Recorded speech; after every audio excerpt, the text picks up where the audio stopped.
Thank you, Andrew. Good evening and welcome to the Wednesday, April 29th meeting of the Norfolk Select Board. This meeting has been duly posted. For the people who are joining online, please note that the in-person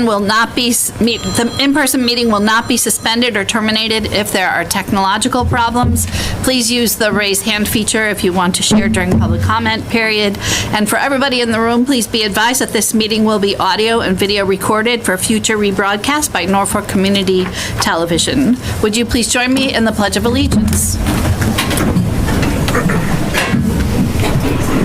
I pledge allegiance to the flag of the United States of America and to the republic for which it stands, one nation, under God, indivisible, with liberty and justice for all.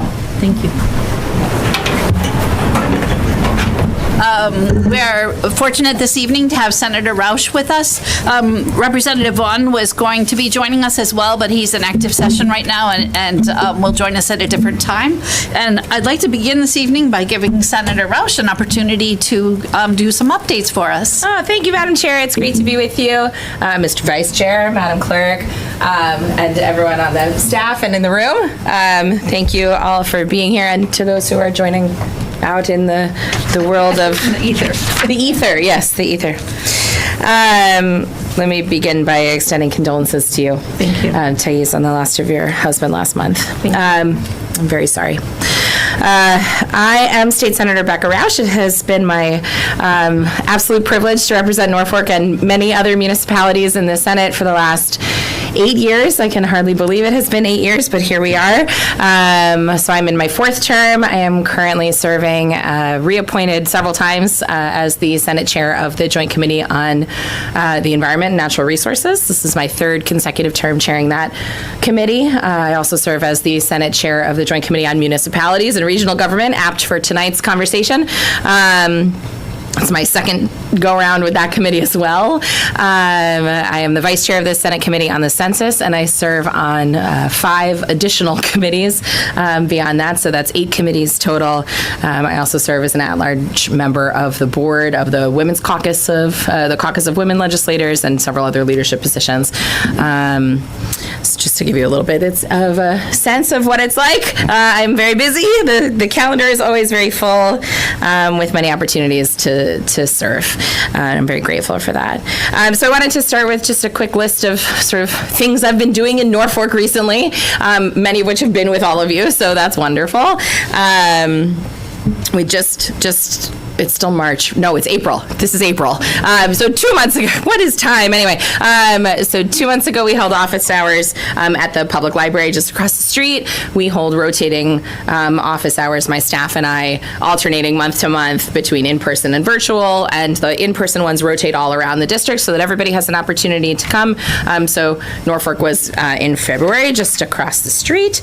I also visited the prison to do an inspection at MCI. Several of us were at the menorah lighting in December. That was a lot of fun. Very cold, but it was a lot of fun and beautiful. Also, the library spoke with the statewide Board of Library Commissioners and also the Southeast Massachusetts Library's Legislative Breakfast in 2025.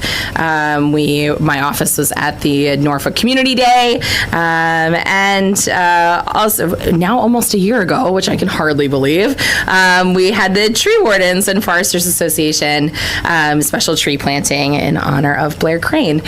So lots, that's just this term, but lots going on in the town. So it's such a joy and a privilege to be able to join you for those events and to have a presence here in Norfolk. Turning from sort of presence in Norfolk to delivering for Norfolk in a financial sort of way. As I mentioned at the top, I've served as Norfolk State Senator since 2019, and in some, because we added the numbers in advance of tonight's meeting, in some since the start of my tenure, the town and its residents have received nearly $142 million in generalized state funding. That includes roughly $131 million in education funding, that's commonly called Chapter 70 for the elementary school, the Tri-County, Norfolk Aggie, and King Philip. That's combined. 7.7 million in unrestricted government aid and 3.2 million roughly for Chapter 90, which is transportation, that's roads, bridges, et cetera. In addition to that, I have personally secured hundreds of thousands of state dollars for special projects and priorities in the town, including, but not limited to, $230,000 for the senior center alone.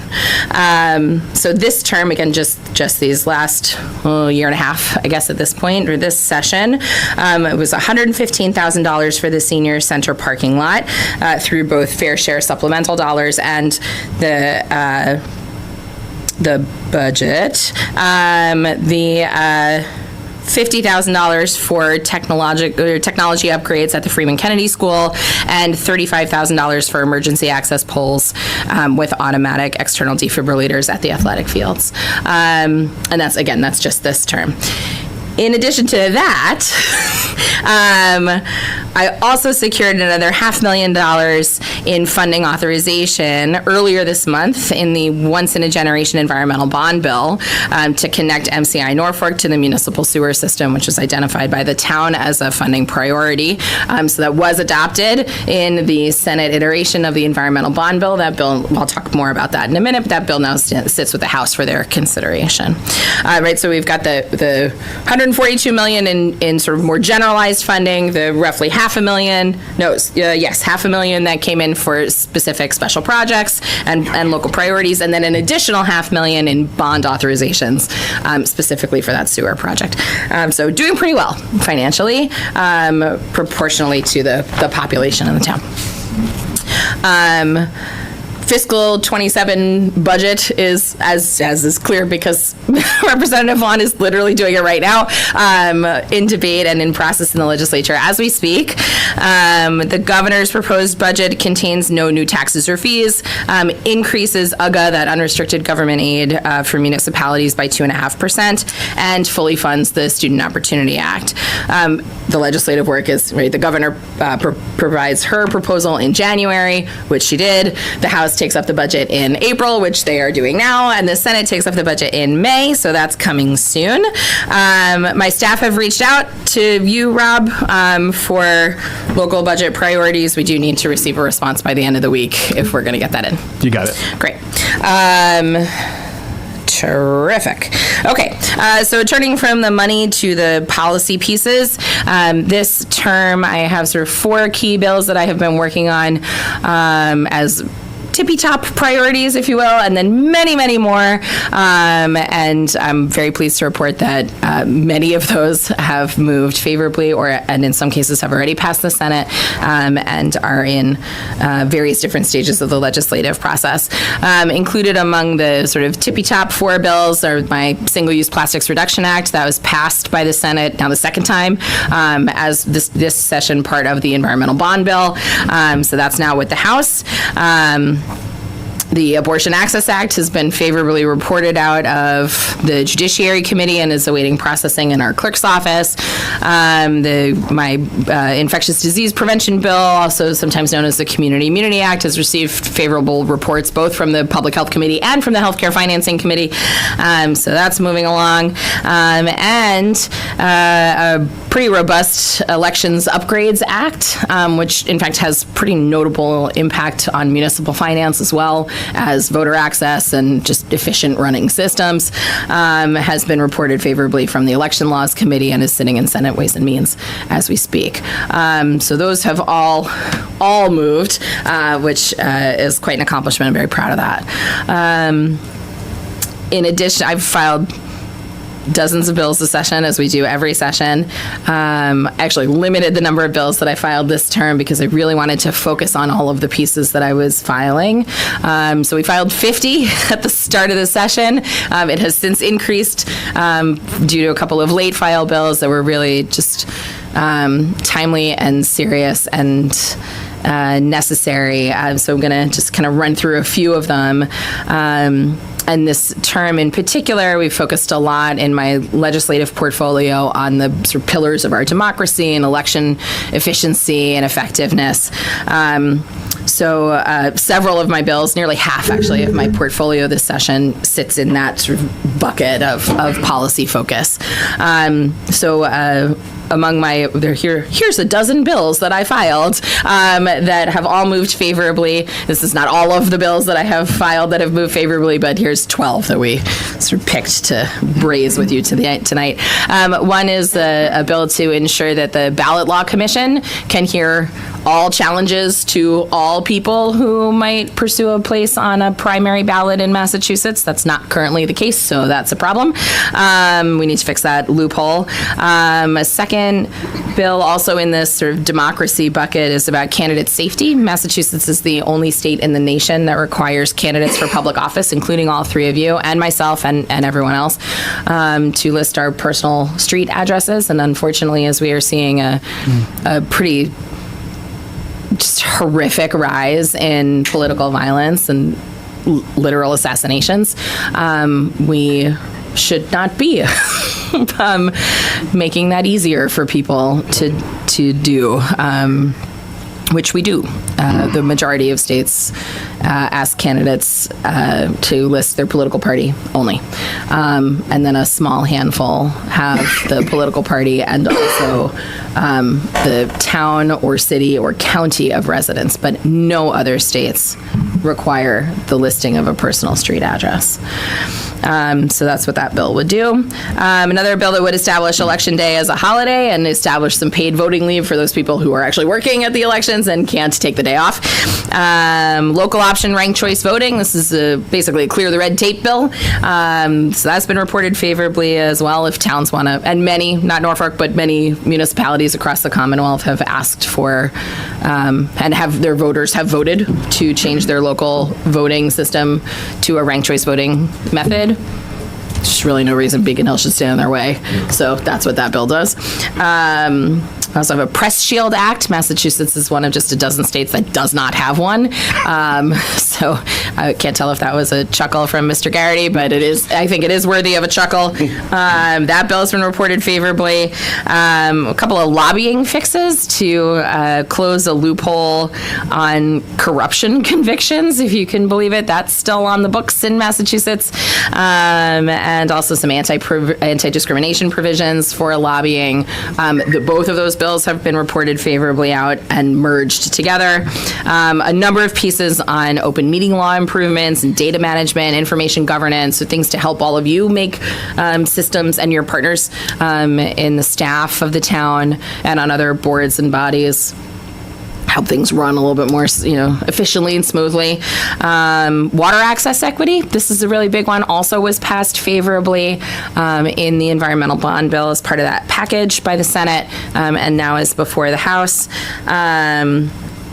A bill to support maternal health, make sure that people who are pregnant are actually getting the support and the support that they need and the benefits that they deserve. So that's moved favorably. Also a bill to create a choreographer laureate, a little more fun bill, feel-good bill. Arts are really important to our communities and to education, to cultural exchange, and they promote community. Massachusetts, the Senate has actually passed this bill before.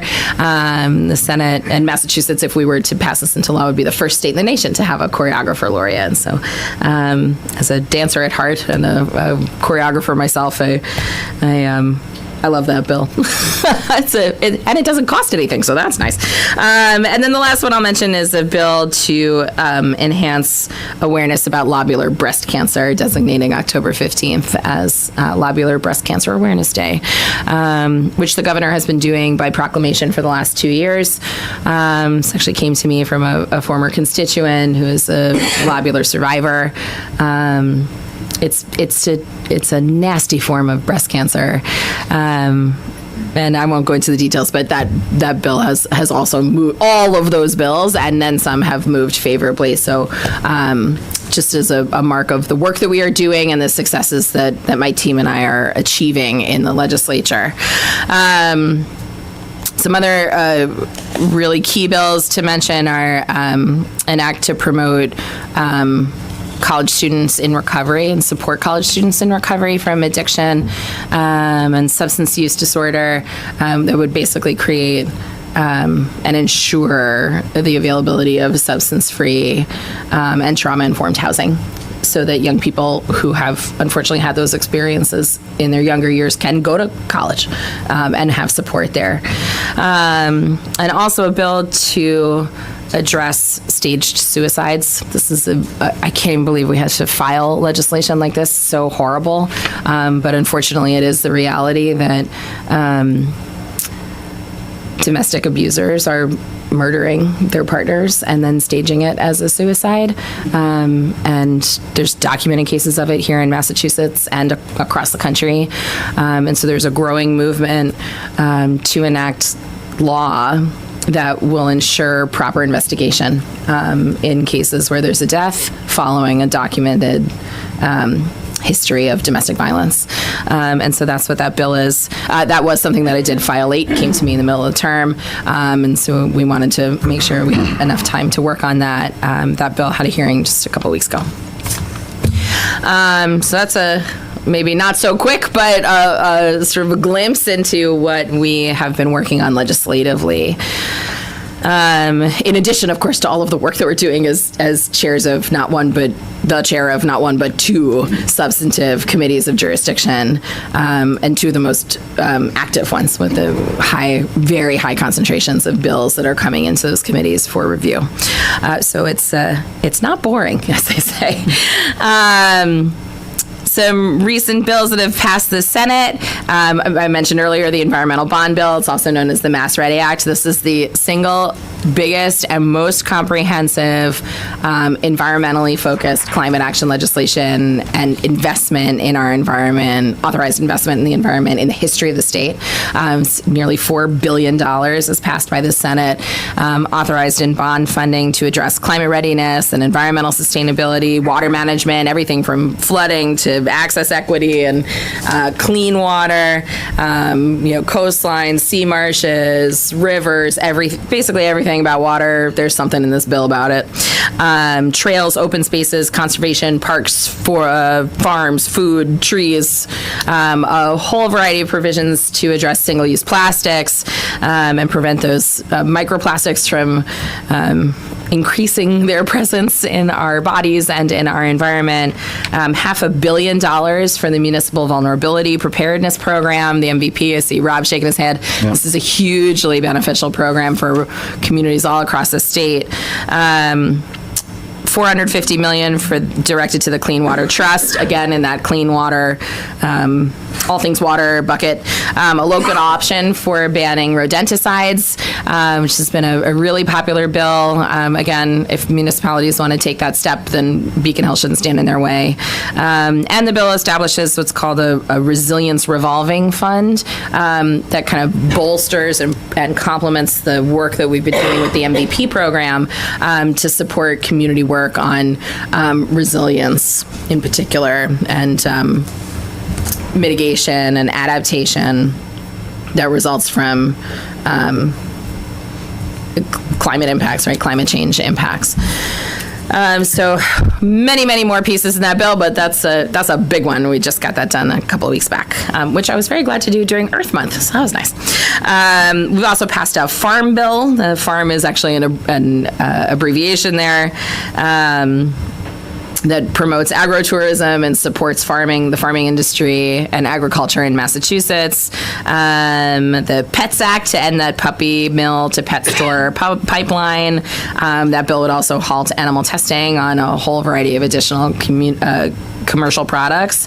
We passed early childhood literacy, a ban on cell phones in schools in a way that is actually manageable for our district schools, especially making sure that we address the needs in vocational education and sort of reflecting reality, but also getting those phones out of students' awareness so they can focus.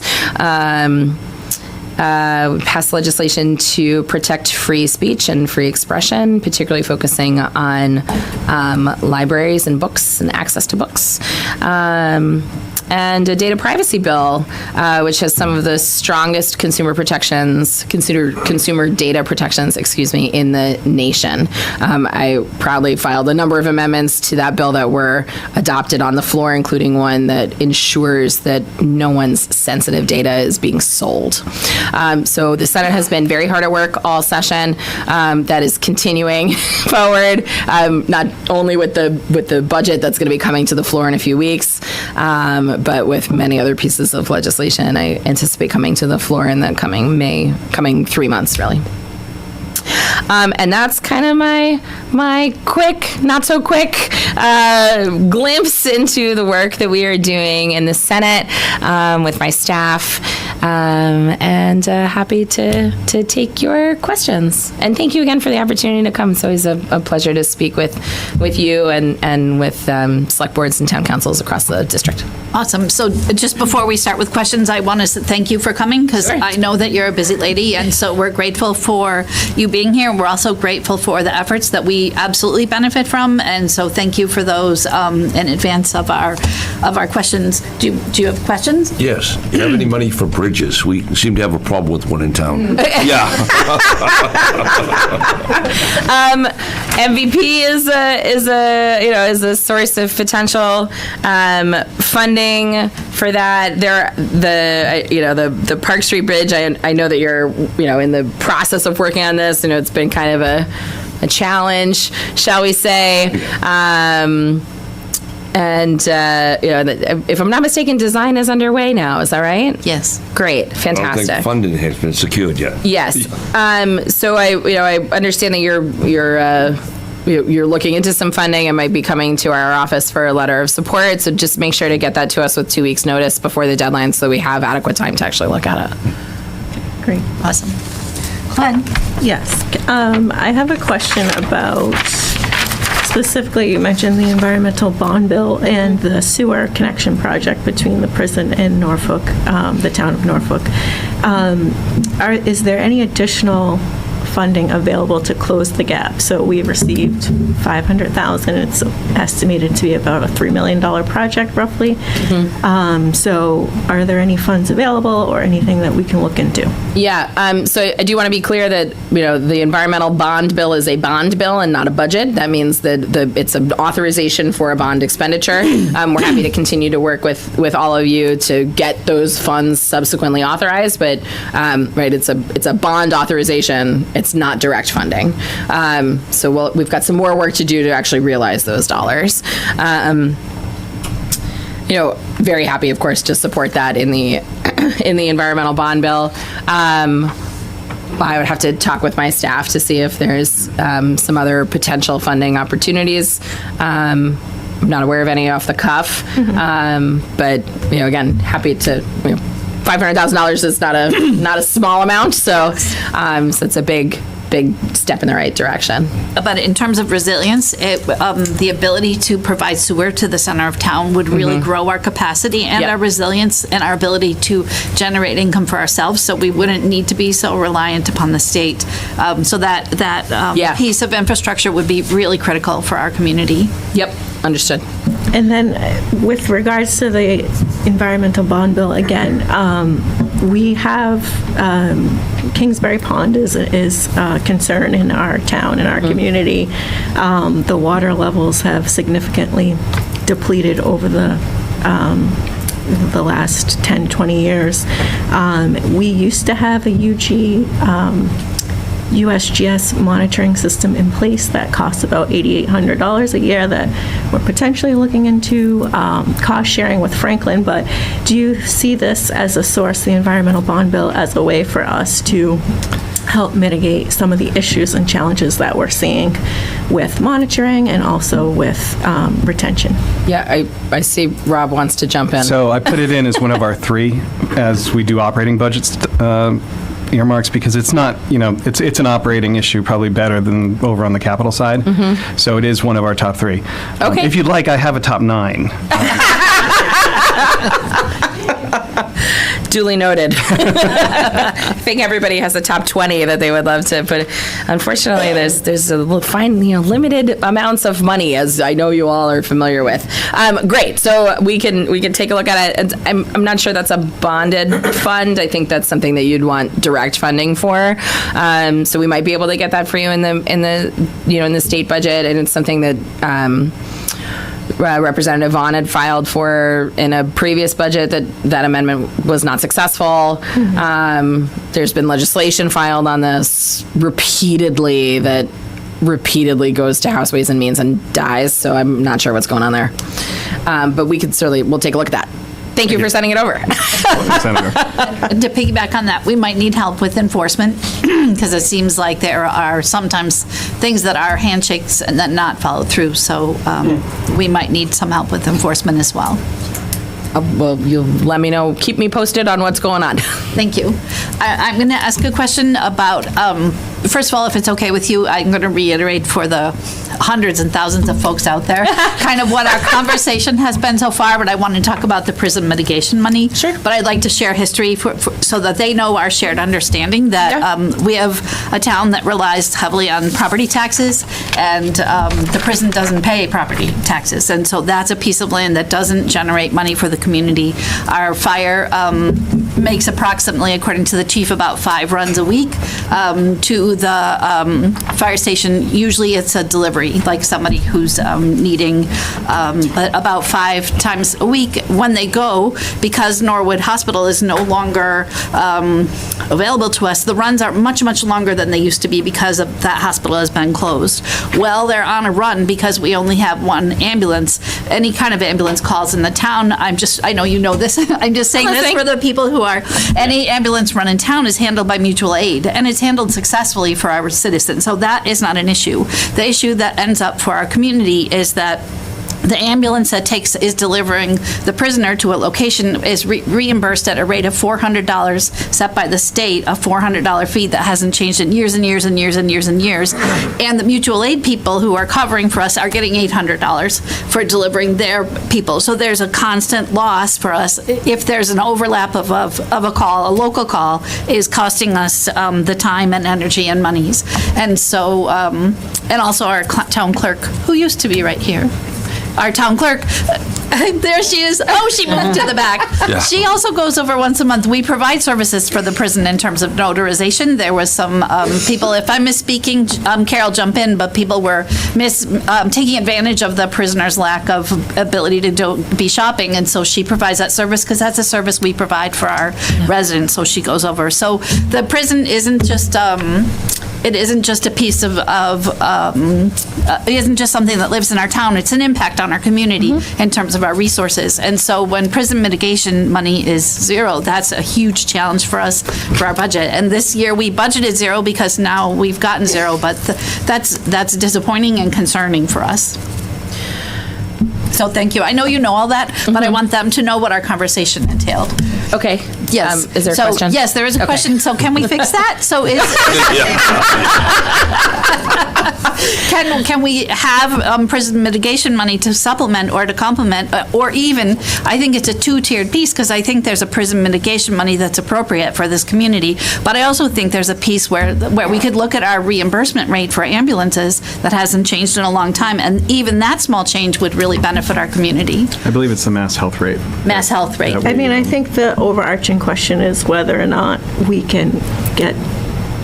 can get behind legislation that guarantees baseline mitigation funding for host communities. Yeah, so I've supported that multiple times, unfortunately, and that process started long before I was in the Senate and really knew what prison mitigation funding was. And my understanding about how that came to be was that it was always intended, that sort of blanket mitigation amounts were always intended to be temporary, and they had reached the end of the period that was contemplated at the start, and that is why they phased out. There is a current proposal specifically to address the issue that we're talking about here about the costs of the EMT services. And that is something I also will be supporting going forward. And just to kind of summarize what that proposal is there's there was a $10 million piece that went to the Department of Public Health in a supplemental budget that was signed last summer specifically to provide for services. And $5 million of that has been allocated, and the other $5 million is sort of not allocated yet. With kudos to Rob, who was part of as I understand it, part of the team that sort of worked on this. So thank you for your work on it. And so the proposal that my understanding is that a colleague of mine who also has an MCI facility in his district is going to be filing an amendment to the budget to this end, is to use that additional $5 million from that $10 million pot, right, the other half, to support communities like and including Norfolk for that specific cost. And we did have a conversation not too long ago specifically about this piece. How much is this actually costing, and what's the what's the use? Because the money is specifically for that, for EMT, EMS services. And so if we're going to use it, then we need to make sure that those costs are actually getting incurred. And they are. So great. Or maybe not great, depending on how you look at it. But it at least opens that door for us. So that's good. Open doors are good. But I do want to be clear that that's not reinstating prison mitigation blanket funding. Right, it's targeted money specifically for the cost that is being incurred on your EMS, which is approximately $300,000 a year. So it's not a small number. It is not. It is not for our budget. Yeah. Did you want to say something? Well, I just was saying, Senator, the Neshoba Valley half, it's very similar for us because of the closure of Norwood. Our folks, when they go, even if they go to a hospital that's not too far away, because of the closures in the area, right, the dwell times are much longer. Right. So we're actually having folks stay in ambulances waiting for the ERs to be able to take them. Yeah. So, and that creates so much missing time at the station, increases callbacks, things like that. Yeah, understood. You raised the second question about reimbursement rates, and that's something I'm going to have to look into. Awesome. See what we dig up on that. Thank you. Absolutely. Sure. You have another question? No. Yes, I have another question.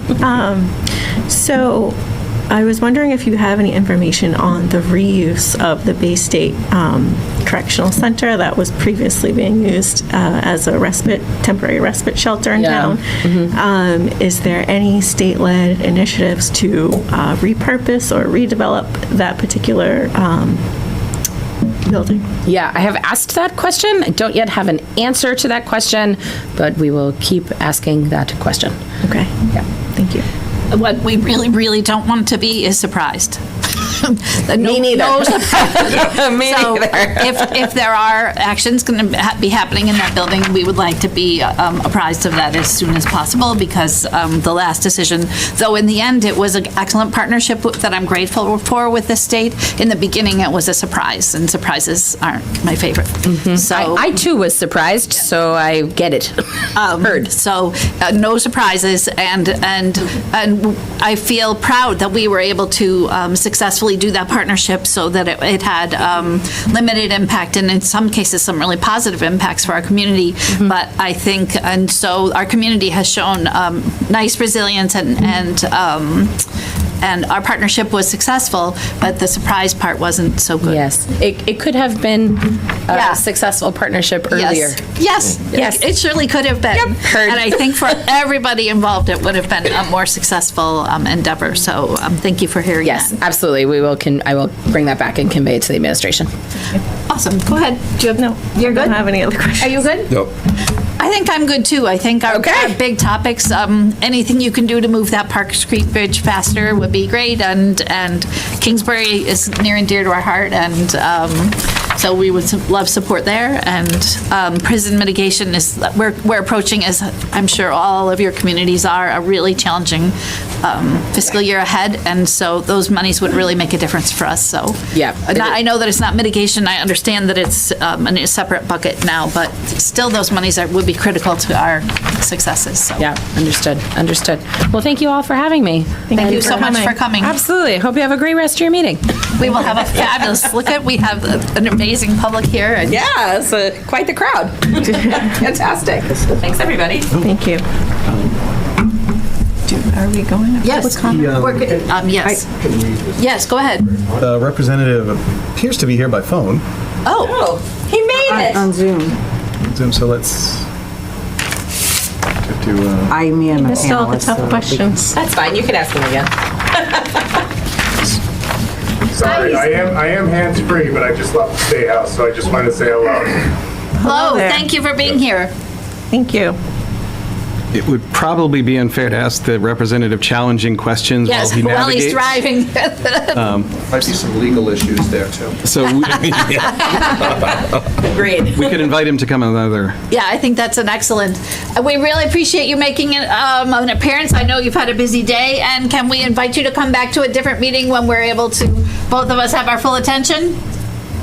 I would certainly love that. Thank you very We much. would like that too. We don't want to drive safely. We don't want you to be in an accident. And thank you for your amendments to the House Thank budget. you. Okay. Thank you. You were kind of hoping to speak with her? Yeah. So, I think that we are going to have public comment so people can have a chance to speak. Would you like her to remain for public comment? Yeah. I will ask her to remain. That's why everyone's here. I'll ask her.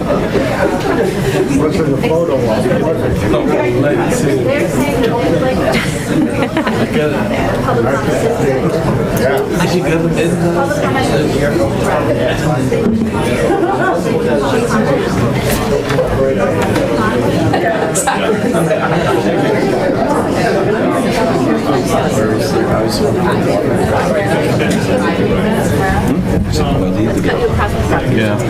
I'll just stand right here. Okay, so we open it up for So public comment? I am going to open it up for public comment. The senator has limited time, so I'm going to do that. People could keep their remarks as short as possible so that we can get as many people here while she's here. Yes, sir. Very short. Which one do I sit at? Whatever one gives you All happiness. right. Hey, guys. John Griffin, 55 Priscilla Ave. Thank you you. so much, Rebecca. Thanks for coming. Rep Vaughn, thank you. Hopefully he's driving safe. All right, year ago, we'll make this really quick. DEP sent a letter, and we need your help because Massachusetts is an environmental state, but DEP sent a letter to Franklin asking them for a plan to mitigate the water that is coming out of Kingsbury Pond. DEP did not get a letter back.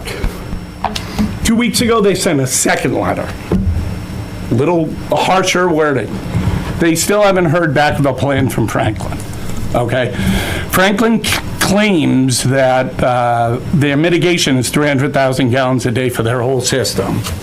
Now, the aquifer that fills Kingsbury Pond that isn't working because they're taking too much water out, only 14,000 gallons go back in. So if you look at their numbers that they have there for the mitigation, it's not true, it's sleight of hand, you know, and what we really need is for this board, Rebecca, Marcus Vaughn, to go and help the DEP to make sure they get that plan that they have requested now year over year. You know, the mitigation is not working. The water is not replenishing the pond. It's the worst this year. We were here last year. It's even worse than the year before, and every year it's worse and worse. But we can't continue to let Franklin get away with not coming up with a plan anymore. It has to be accountable, and we need to see it. No behind-the-door handshakes anymore. That doesn't work. It's been 60 years. Some water has come back in, a little bit, so they know how to put the water back in.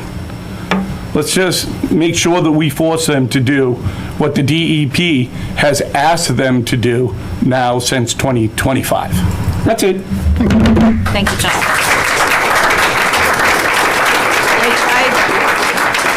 do want to say, we do have Kingsbury Pond on the agenda, and Rob will be giving an update on some developments, new developments, so.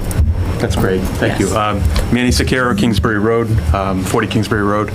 And I just want to ask the board and the senator if you would put a call into the Franklin Water Department and ask them to immediately reduce production.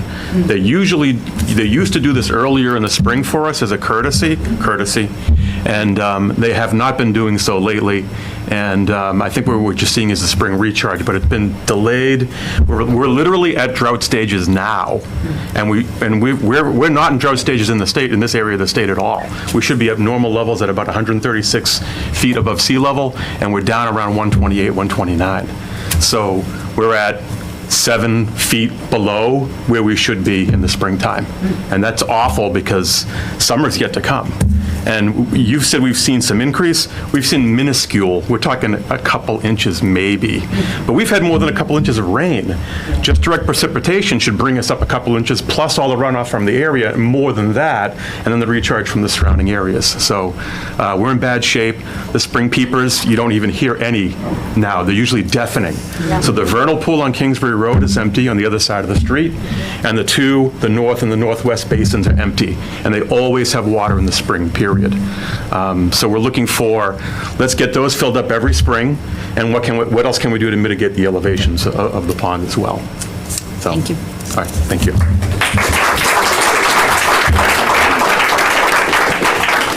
Is there any other public comment?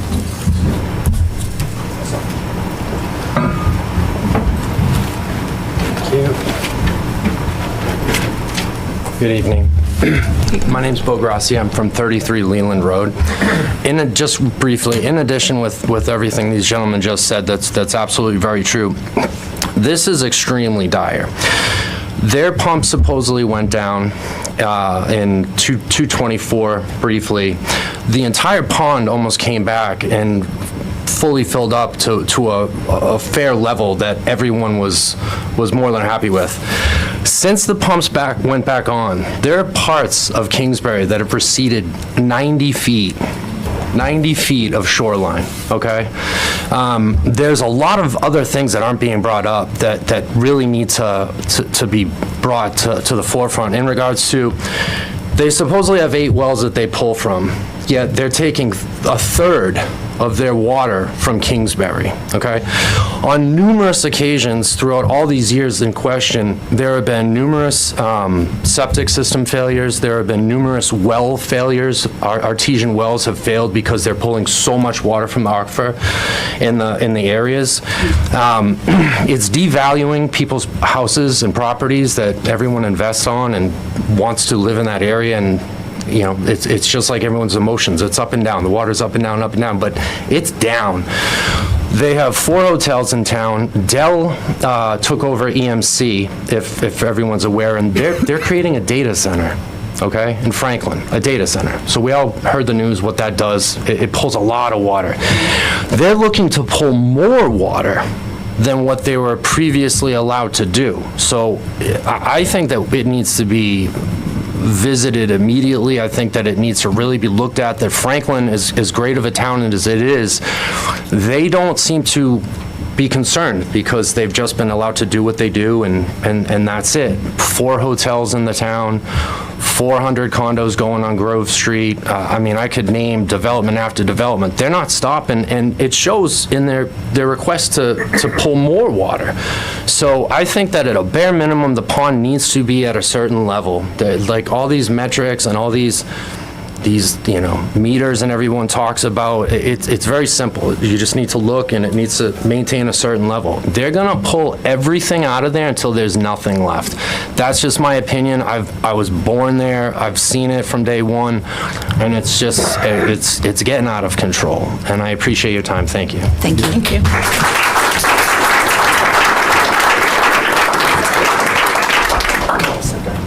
Sure.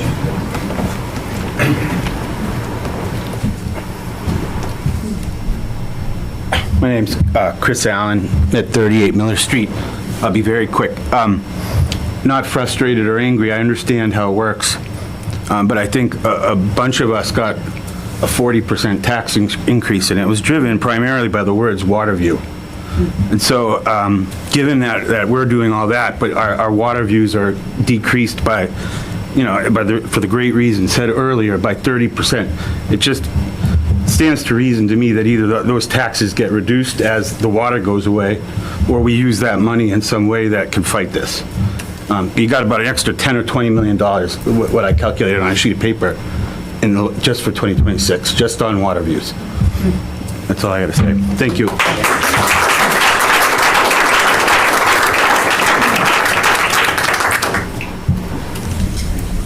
Can you move Kingsbury Pond up to the public? Totally. Thank you. Mark Gilmore, 35 Leland Road.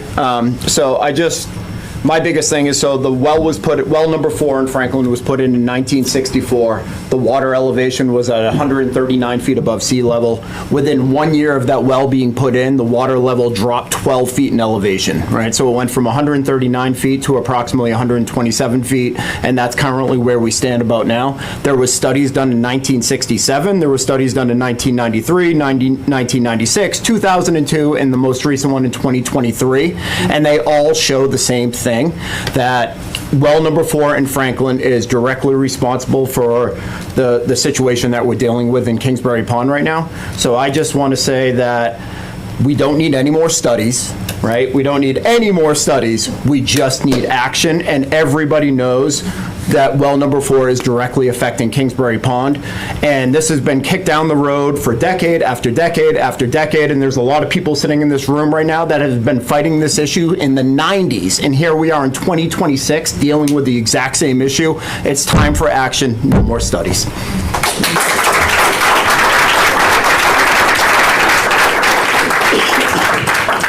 Is there any more public comment? Yep. Thanks, Dan Seeger, King Philip Trail. In addition to being a Norfolk resident, I'm also here speaking as the vice president of the board of the Charles River Watershed Association. And I think that, what we've seen here in Kingsbury Pond from an ecological perspective is completely unacceptable. I think that DEP has tried to push back on Franklin, and it's unacceptable that DEP is being ignored by Franklin. And I think, Madam Chair, Senator, I think you're uniquely positioned to help here, representing both towns and being the chair of the NRIC committee. So I think anything that you can do to help, pull this together and get Franklin to work on this and take this seriously would be greatly appreciated, because Franklin has just grown exponentially, and Norfolk and the basin and the ecosystem cannot be what Franklin's economic development is on the back of. So, thank you.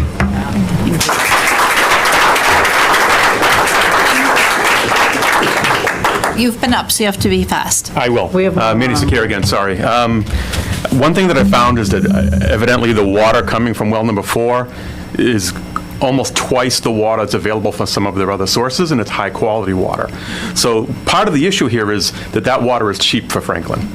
So there needs to be like some kind of monetary reason for them not to pump from well number 4. They can pump from one well 4 or run 2 others to produce that volume. So something has to be done that way to make them realize that it's not a cost savings, because evidently, obviously there's this huge environmental cost that we're all looking at, right? And emotional cost and everything else. So that's why we're all here. So your taxes will go up because you have a water view, but what happens when you have a mud view? How harmful is that to your soul? So that's what we're looking at today. It has been an issue since 1964, but it's also been a worsening issue because they got increases in their last permit. They used to have a maximum gallon per minute withdrawal rate. It was 600 gallons per minute. And what the DEP did in the former permit is they got rid of the minute maximum and they let them average it out instead. So now they can bump up and bump down and bump all around. And not only that, they also gave them an increase. So basically they have a twofold increase in their last permit for the last 10 years. And we've been feeling it. We've been noticing it that much more. Thank you. Thank you.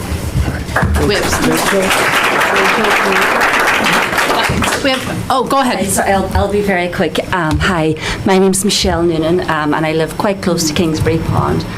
For the last 2 years, I've been there at the entrance of Leland, and I've kind of been taking, there's like a lot of knotweed. There's a lot of invasives there, knotweed, burning bush, multiflora rosa, like they're all there.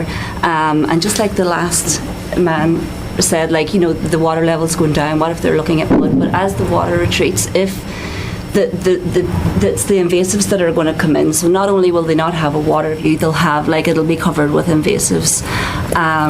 And there's so many, like, beautiful plants there. There's, like, buttonbush, there's, like, wetland plants, and there's high bush blueberry, there's boneset, like, just, like, a wealth of habitat, not just animal habitat, but plant habitat also.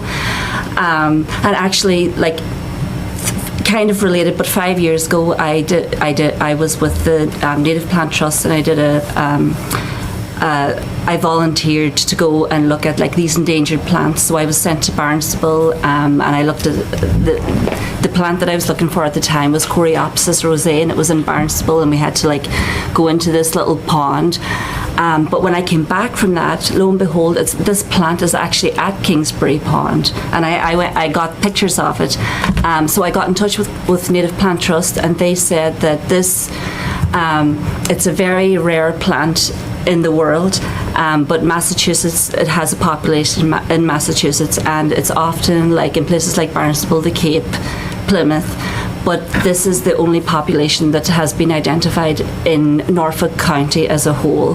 So I think that's, like, you know, that's kind of, like, important, and it's on the watch list. It's not, like, endangered, but it is on a watch list at the moment, and the fact that we have that on our back door, I think is just another little thing to mention. And I have the pictures here if you would like to. I'll just leave them with Thank me. you so much.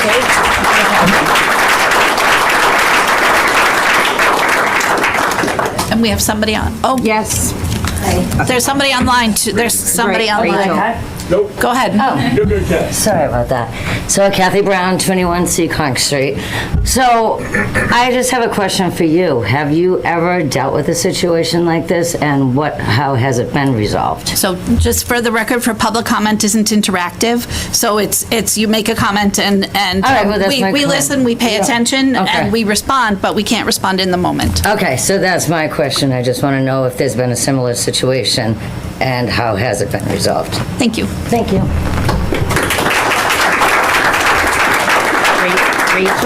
Rachel online. Rachel, if you'd unmute yourself. Hi there, Rachel here. I have a question for the chair first, which is, I am not a Norfolk resident. I am a Franklin resident who would like to quickly say something about this subject matter, and I don't know if that's something I can do in this setting. What? I don't think so. Do you think? Excuse me, Mr. Garrity, is there rules about? I'm not aware of any rule. So, Rachel, I'm going to give you just a minute. Go ahead quickly. Yes, please. I'll keep it nice and quick. I am a resident of Franklin, and I'm looking forward to listening more to the Norfolk community about what is going on. And I want to let you guys know that there is a good part of the Franklin community who recognizes that this is a problem, and look forward to figuring out what we can do. And just stick with it. Franklin is just starting to understand how important this is. Rachel.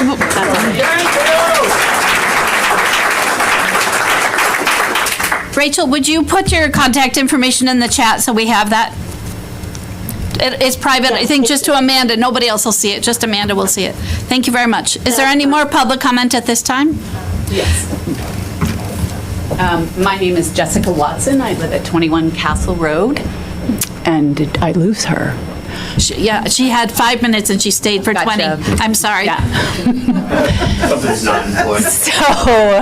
So I just wanted to mention that we've seen that it's been generations long that this has been concerned for. These generations children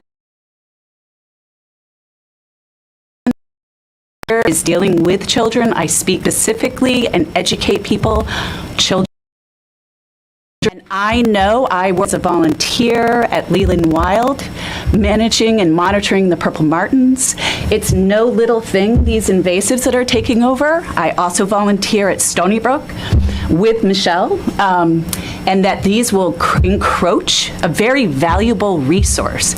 And we are here in a decision-making time where we can actually make choices, hold Franklin accountable. Thank you, Rachel, for being here and being supportive. It's nice to know that there are concerned Franklin residents. But this is a natural resource that will go away if we are not actively coming up with a solution. And that is for our children, that is for our future generations. It cannot continue to be a struggle as it has been for so many years. So I think that we really owe it to the future. We owe it to our children. We owe it to the frogs, to the eagles that have been spotted there. We owe it to so much more than we don't even realize. Many other valuable resources that are dependent on Kingsbury Pond. So this needs to be an environmental and a community issue where we solve this. So thank you. Yeah.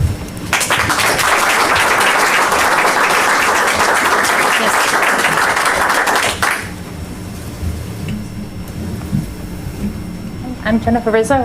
Wait till you're at the mic. Oh, sorry. It's okay. Hi, I'm Jennifer Rizzo. I'm at 56 Needham Street, and I will also be brief. Just on the backs of what Jessica was saying, I have 3 older children now.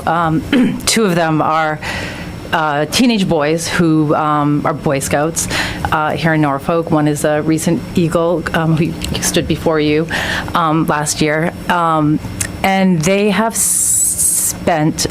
We live at Needham Street. Kingsbury's way across town. We have friends who live on Kingsbury, and when they discovered just the world of fishing during COVID, they spent so many days and continue to do so. My youngest, who's a sophomore, loves to come home from school and go over and meet friends and fish at Kingsbury. And it is just such a gift to young people who have, so many other things to be distracted by, to be able to take free time and explore and just be curious about what's there, spend time with their friends. It's just a beautiful place. And I have not a lot of knowledge of what's going on, but I would just be so saddened if we can't make this right for, all the reasons everyone is here who lives there, and also just for the memories that our children make and want to, hold on to and just give to future generations. So sorry I wasn't prepared to special script, but I just, really hope we can make this right for our community.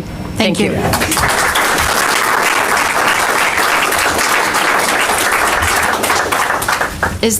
Yes. Thank you. My name is Dan Pezzold. I presently live at 9 Shirley Lane. I grew up at 38 Miller Street, and I can attest to what everyone has said.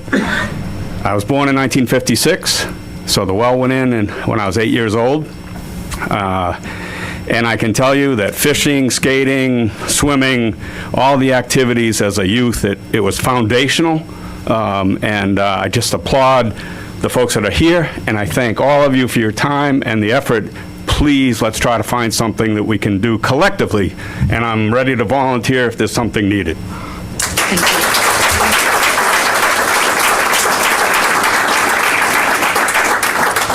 you. Is there any other public comment at this time? So I would like to make a comment when you're done. So what I'd like to do, if it's okay, and one more. Oh.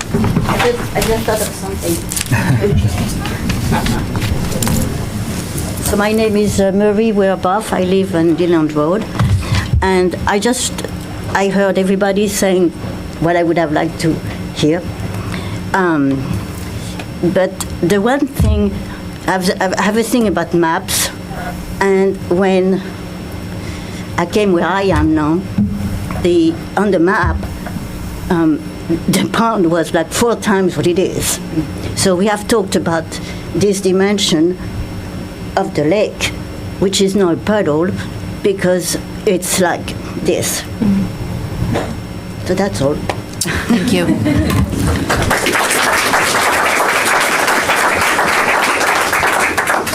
So what I'd like to do, I think, is So that ends public comment, as long as there's no other public comment.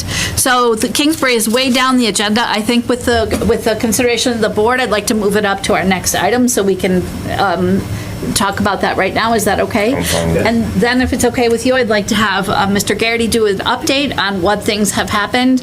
And then at that time, the board can also speak and share observations. Does that feel okay? Yes, I just want to make one comment that thank you all for being here and for expressing your concerns. Obviously, I have not been around for the full 1964 history of the pond, but we as a board are paying attention to this issue. We hope that you see that here tonight. It's been on our agenda. It was on the agenda a few weeks ago. We are listening, and we want to help come to some type of resolution. So I just wanted to say that. I know a lot of you are here to discuss Kingsbury Pond, and we want you to know that our board is listening to your concerns, and we're doing what we can to move forward. So. And to piggyback, we've done more than what we're doing recently. Like, I've been to the Franklin, I've sat in Jamie's office with Justin Casanova Davis, our previous town administrator, and this isn't new work that the board is doing. And also, my girls put on their flip-flops and we walk to, I'm right by I'm a Kingsbury Pond person too. Like, it's my pond too, because we don't swim in the lake, right? We swim in Kingsbury because that's the place to go. So we're grateful for your care with the invasive plants and your care in keeping the records that you're keeping. And we have invited the senator here to have some legs behind some of the complaints that we have, and we will continue to do that work.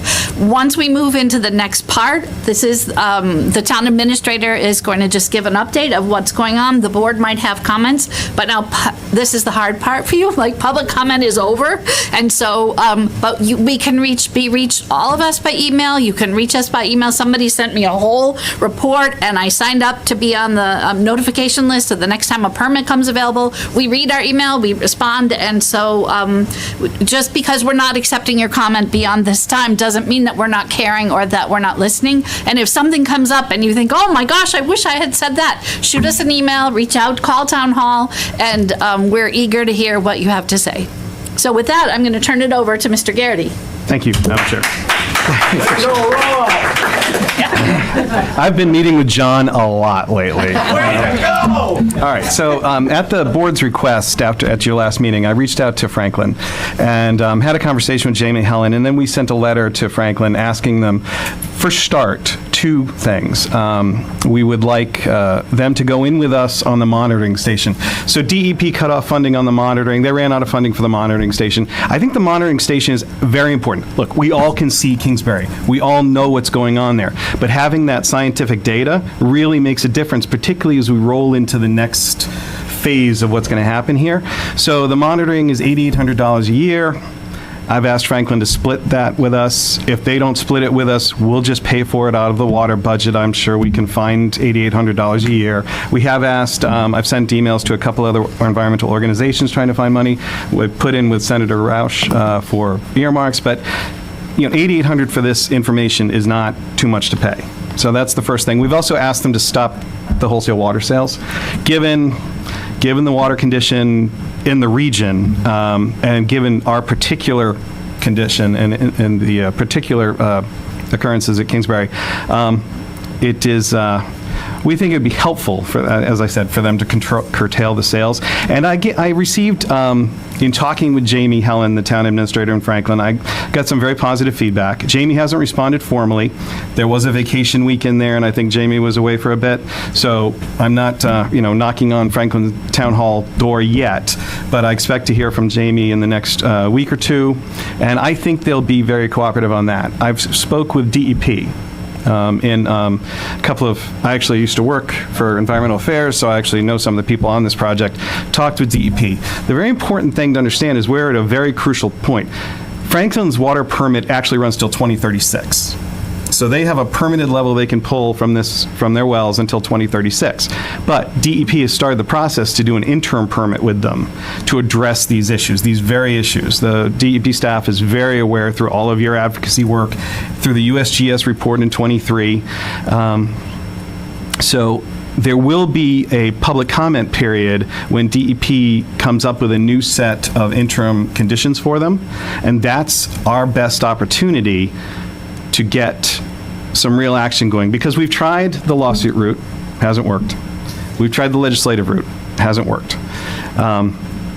The route we have is the regulatory route. Now this, as you know, the well in Franklin is well 4 is what we call a registered well. So traditionally, it's very hard, even for DEP, to do a lot of regulation on a registered well. It's an old statute years ago. Dan Seeger might correct me on this, because Dan also worked for Environmental Affairs. But my understanding is that's changing. They just got new regulatory authority over registrations. It was challenged by the water suppliers statewide when the Superior Court held up. So You need a microphone. So I don't know if you want to indulge the group and make Dan say that again at the microphone. Yeah, he can come, would you come up? Beautiful. Public comment's over. Public comment is over. This is a notwithstanding. So yes, Franklin in that well has had a historic registration, which up until very, very recently, DEP has not had the legal authority to condition.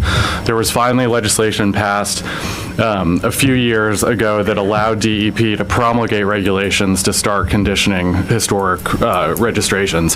They're actually sued by the organization that represents all the town water suppliers, because towns don't like when DEP comes in and starts messing with their historic water.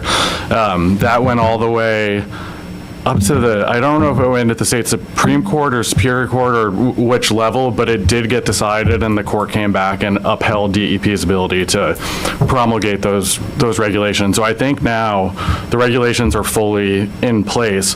So when DEP does this interim permit for Franklin and any other registration statewide, they kind of have a new hook to try to implement conditions. So it is a bit of a different ballgame for them. It's a little bit of a different ballgame, yeah. And now that being said, if you've read the USGS report, which I'm guessing almost everyone here has, you know that the aquifer that feeds Kingsbury, we also have a well in actually as ourselves.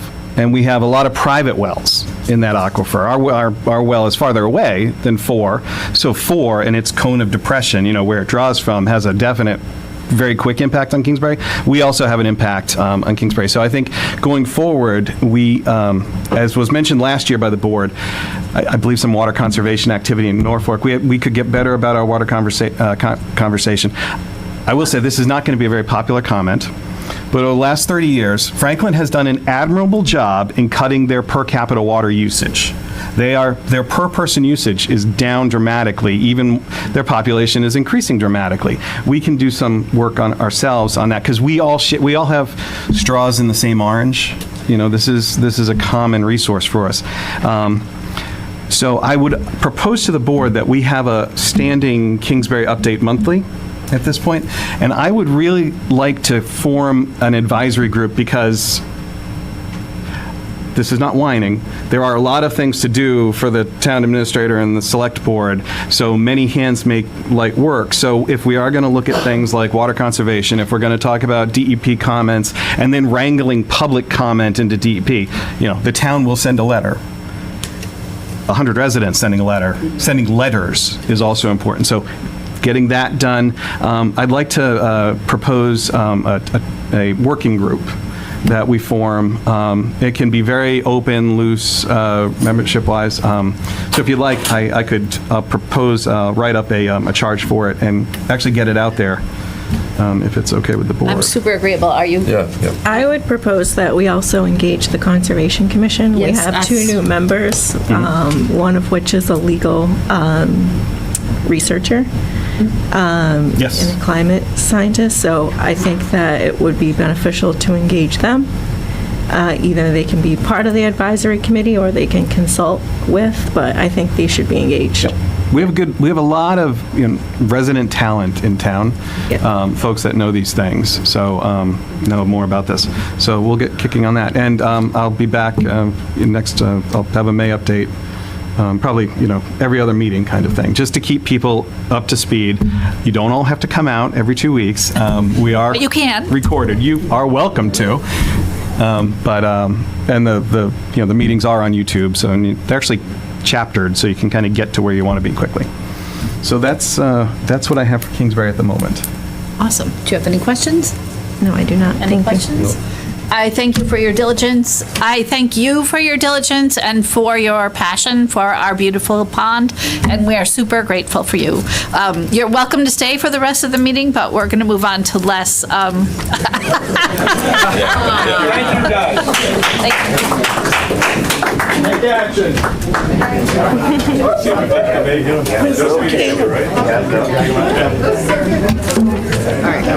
Is the chief here? Should we move the chief up so we he can can move go the chief home? up, yeah. Or do we need to do the hearing next? No, we didn't give a specific time, so we're good. Anytime past And 7. is Carol here just for general information? Yes. Is she speaking? No. She was here for I think she's Right? How's David? Is he here? Okay, yeah. So is it okay with you if I move the chief up so he can go home? Is it okay with you? Yeah. So chief, we're going to play with our agenda a little bit more and move you up so you can go home, sir. Probably should have had him go before Kingsbury. Oh, then they could have heard.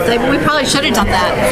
What's that? She was just saying that we should have moved you before Kingsbury because then they could have heard. I'm perfectly content to Hi, be Andrew. second on the agenda, and I would have waited till the end too, where you have me, so. You spend Thank you enough for being hours, here. you can- So for Amanda, we might need to close that door or push them. So for the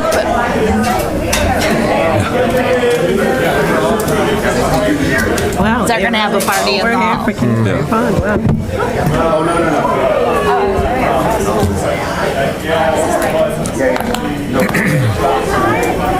Thank you for your patience. So for the people out there, I've asked the chief to join us today just to talk about e-bikes and e-scooters. There was an incident in a community not far from here, and just sort of give us an update on to make us smarter about this and help us to be as safe as possible. Sure. I think this is a great opportunity to talk about a couple of different things and not to keep you any longer than you need to be. But I did print out some things to hand out to the Select Board and Mr. Garrity that comes from the Mass Chiefs Association, and if you want to take it, just pass it down.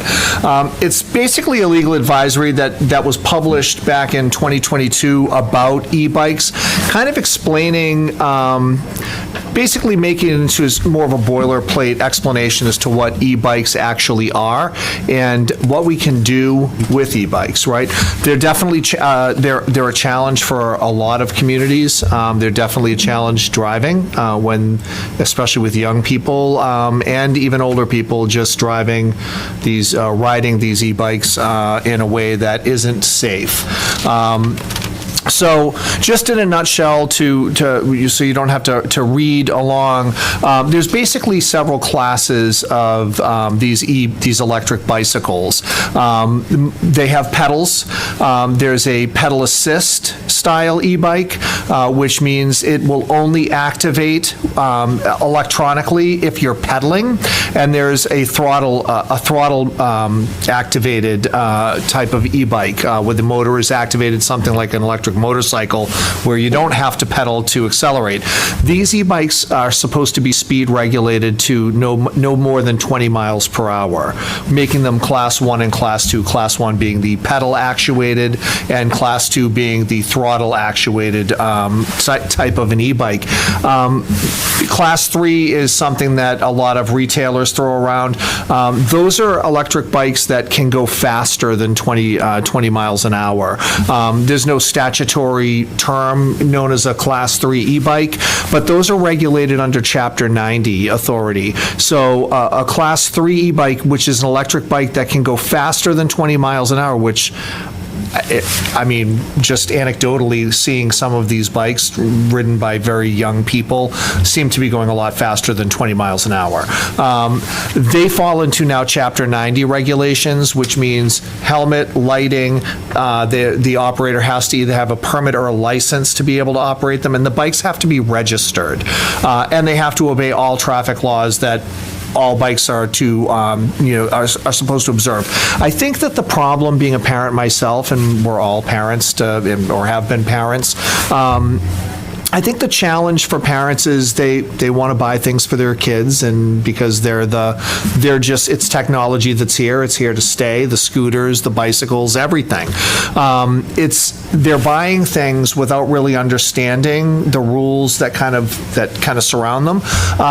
E-bikes are not allowed on sidewalks at all. So Class 1 and Class 2 should not be ridden on sidewalks, which means they're riding on the side of the road. So if you're giving these to a child or a younger person, they're treated as bicycles. They're protected as bicycles. However, they're not supposed to ride on sidewalks. Mountain bike trails, unless there's a town ordinance that allows electric bikes on unimproved terrain. But they are allowed wherever aside from that, they're allowed on anywhere that a bicycle can go. So it makes enforcement of these types of things very challenging from a law enforcement perspective. They're frustrating. It doesn't give them license to operate unsafely. And Rob and I talked briefly via email. I don't know if we actually talked or we talked via email about some of the things that I had planned on doing that I think could be very helpful to the community, which is one thing that I've talked about, and I know I've mentioned online and offline to the select board, is a caregivers night. It was very well received in Holliston when I did it in Holliston, and e-bikes can absolutely be part of the conversation for caregivers so that we can talk about e-bike safety. I would love to be able to put something like this on before summer, like before the end of the school year when parents disappear with their kids. I think it would be important logistically for me with everything else, with the Handle with Care program and everything else that I've got ready to go. It could be challenging, but I can probably put something together and get some advertising out. And another thing Rob and I had talked about is a traffic committee, which I think this is somewhat integrated in that. I'd like to also take the opportunity to acknowledge the men and women of the Norfolk Police Department, because they've really seemingly bought into the community engagement agenda that I'm really aggressively pushing. Coffee with a Cop has been a success. We had a lot of seniors at the senior center this past Tuesday, and one of the things that traditionally comes up at Coffee with a Cop, regardless of who shows up, is traffic issues. And there was a traffic committee in Holliston. I think it's something that should happen here. Rob said that at one point there was a traffic committee. So I will definitely work with the town administrator to try to see how we can make that happen and what that looks like. And we can work as a committee to try to come up with some initiatives that will help the community in terms of safety with these, not only these, but also our traffic, our regular motor vehicle traffic in the community. But if you have any questions of me about e-bikes, I'm happy to answer any questions that you might have. But those are just some of the things, just kind of spitballing some ideas that I have about. Absolutely. So first of all, if you're doing a caregivers night, definitely if you reach out to Ingrid, I'm sure they will be happy to help you with advertising that, because I think that's a real service for parents to understand. And I know from personal experience and from listening to others' experiences, like kids, they're so fast. Yes. And so it flies up and then they're coming across a crosswalk and you didn't even see them because they're so fast. And so I am worried that it doesn't feel very safe. And so I think the more information we have about it, the better. I didn't know they couldn't go on sidewalks, so that's interesting. These are other rules. Now, these are all under Mass General Law, Chapter 85, and because they're bicycles, really, essentially, but they're dangerous. They do not respond in the same way that regular bikes that we all grew up with respond. And the sidewalk regulation is just one of several things that make these things a little bit more dangerous for our younger population. The police are not going to kick a kid off the sidewalk if that's the safe place to ride. And again, law enforcement intervention isn't always the best intervention for this. That's why I really am a believer in community engagement with law enforcement as just a helper. Like, what can we do for the community to help make the community safer? And so to that point, these things are scary. I see them in my own community in Norton. I see them in Norfolk. They're everywhere. Yeah, I've seen kids riding down Union Street on e-bikes. And how fast are they going? Faster than 20 miles an hour. But I mean, I was just talking on the phone to my sister, and I said, if we had these when we were kids, we would figure out a way to make these things go fast. And so these are things parents really need to be aware of, that, you know, a bicycle crash at 20 miles an hour, you are going to be injured. And these things are going faster than that, so. Are there any regulations around, like, having bike lanes, or if you can't ride on a sidewalk? They can operate on bike lanes. They're authorized anywhere that a bicycle can lawfully go. They can go, except sidewalks. It's just in the statute. And dirt trails. And unimproved, yes, dirt trails, unless there's an exception in, you know, in the area, like the Rentham State Forest allows motocross in their state forest. They can ride there, but not in Norfolk unless the town decides to adopt, or it's clearly posted, e-bikes are allowed here. Yeah. Awesome. Do you have any go ahead. If the board has questions. No, I do agree that if a child's riding down the sidewalk on an e-bike, it's a lot safer than on the side of the road. But maybe not for the pedestrian. Oh, I agree that. Right? I mean, so I understand the statute, but again, it's kind of a give and take with regard to that. I would not want to see a 12 or 13-year-old kid riding down the side of 115, you know, but they do. But they do. Yes. Yes. So. Awesome. Go ahead. Well, just under Chapter 85 bikes, do you need a helmet?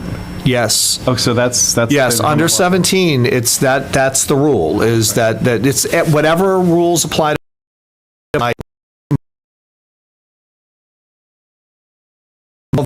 to regulations that apply to motorized bicycles apply to any. Do the motorized scooters fall into the same category?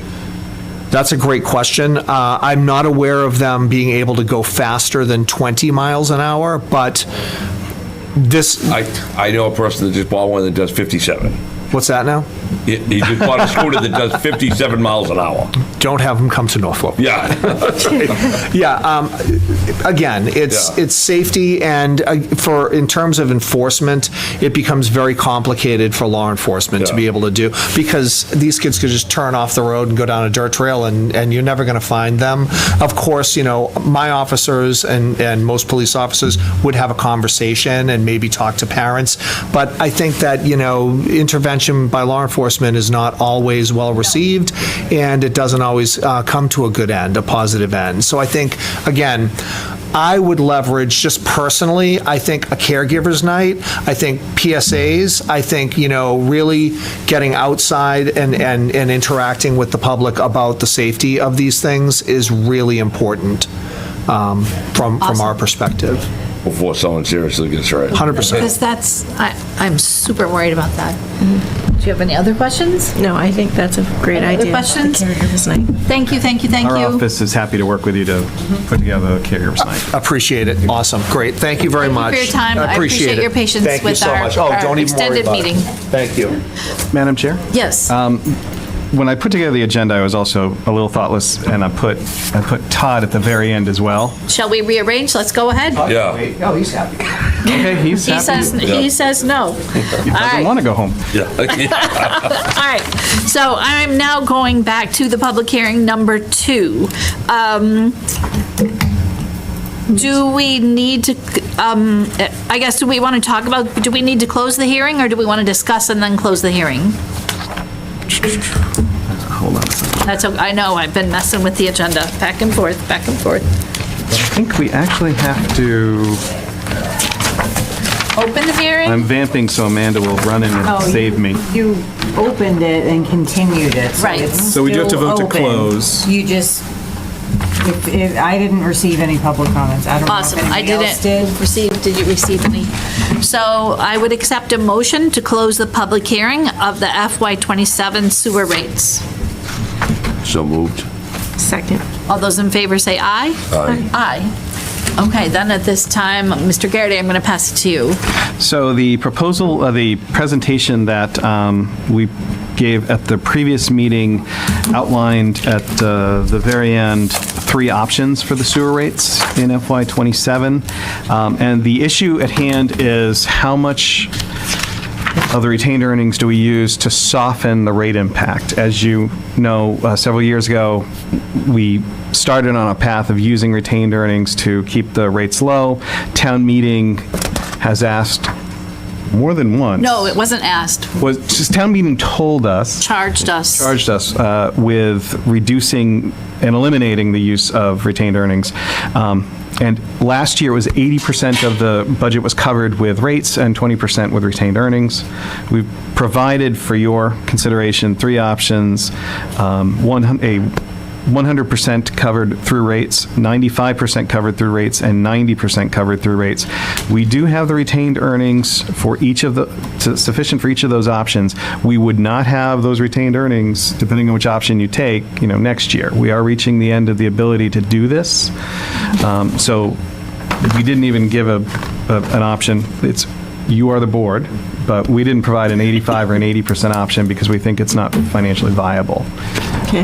If we use too much of the retained earnings, they won't have the ability to repair it if something goes Yes. wrong. Yes. So if the facility fails in some way, retained earnings are the cushion. And just the history on this, we started, if I'm remembering correctly, the residents paid 40%, and that we've gradually increased it with an understanding that this is a hardship for this community, but also with a charge from our community, from town meeting, that we have to eliminate this. And so if they're currently at 80%, is that correct, Mr. Garrity? So they are aware that we're going to continue to increase. I would be comfortable with 90%, with the understanding that next year we're going to hit that 100 mark, right? At the same time, for people, all the millions of people listening, at the same time, we are working on plans that will have shared use of that facility, which will take a lot of pressure off of those residents. But we are a couple years away from that, maybe 3. And so realistically, the impact will be felt, but the charge from our community is that this has to stop. We've done it gradually, I think respectfully, to the best of our ability. I'm comfortable with 90. I don't know where the rest of the board is at. Yeah. I'd really like to go to 95 for the mere fact that if we don't have the retained earnings to repair the system, what are we going to do then? Then you got to tell people they got to take a loan out for $10,000 to pay to fix the system. I would love to go to 100, but I'm cognizant of the impact on I these understand that, people's- but we have to be prepared if something goes wrong with the system. We take too much out of retained earnings, there's not enough to repair it. I just feel like they're at $616 a quarter. That's a lot of money for sewer, and they're going to jump even with the 90%, $100 or so. What is it? Yeah, almost. So, I mean, next year it's going to go to 100%. It's a tough fiscal environment right now. Maybe we give them a little bit of reprieve this year with the understanding that we're going to 100% next year. So I guess I feel like 90% just because. Just hope nothing goes wrong And with hope, it. that's exactly right. It's a hope because it doesn't land on the town, it lands on the residents. So this absolutely impacts the residents. I also think next year when we're talking about 100, it's going to be a difficult conversation because it'll be at the same time that we're having that difficult conversation about the budget. So I think that 100 will be difficult, but I think that's our charge from town meeting, and we are responsible for meeting that charge.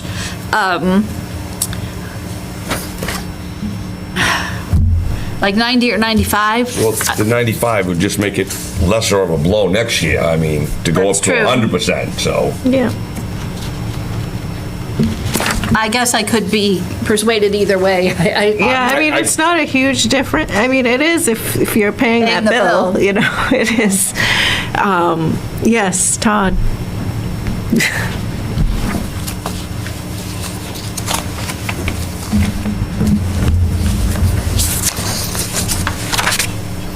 So as part of the creating the budget for sewer year over year, we're very mindful of trying to make sure any increases are within the confines or the parameters in order for the facility to operate correctly.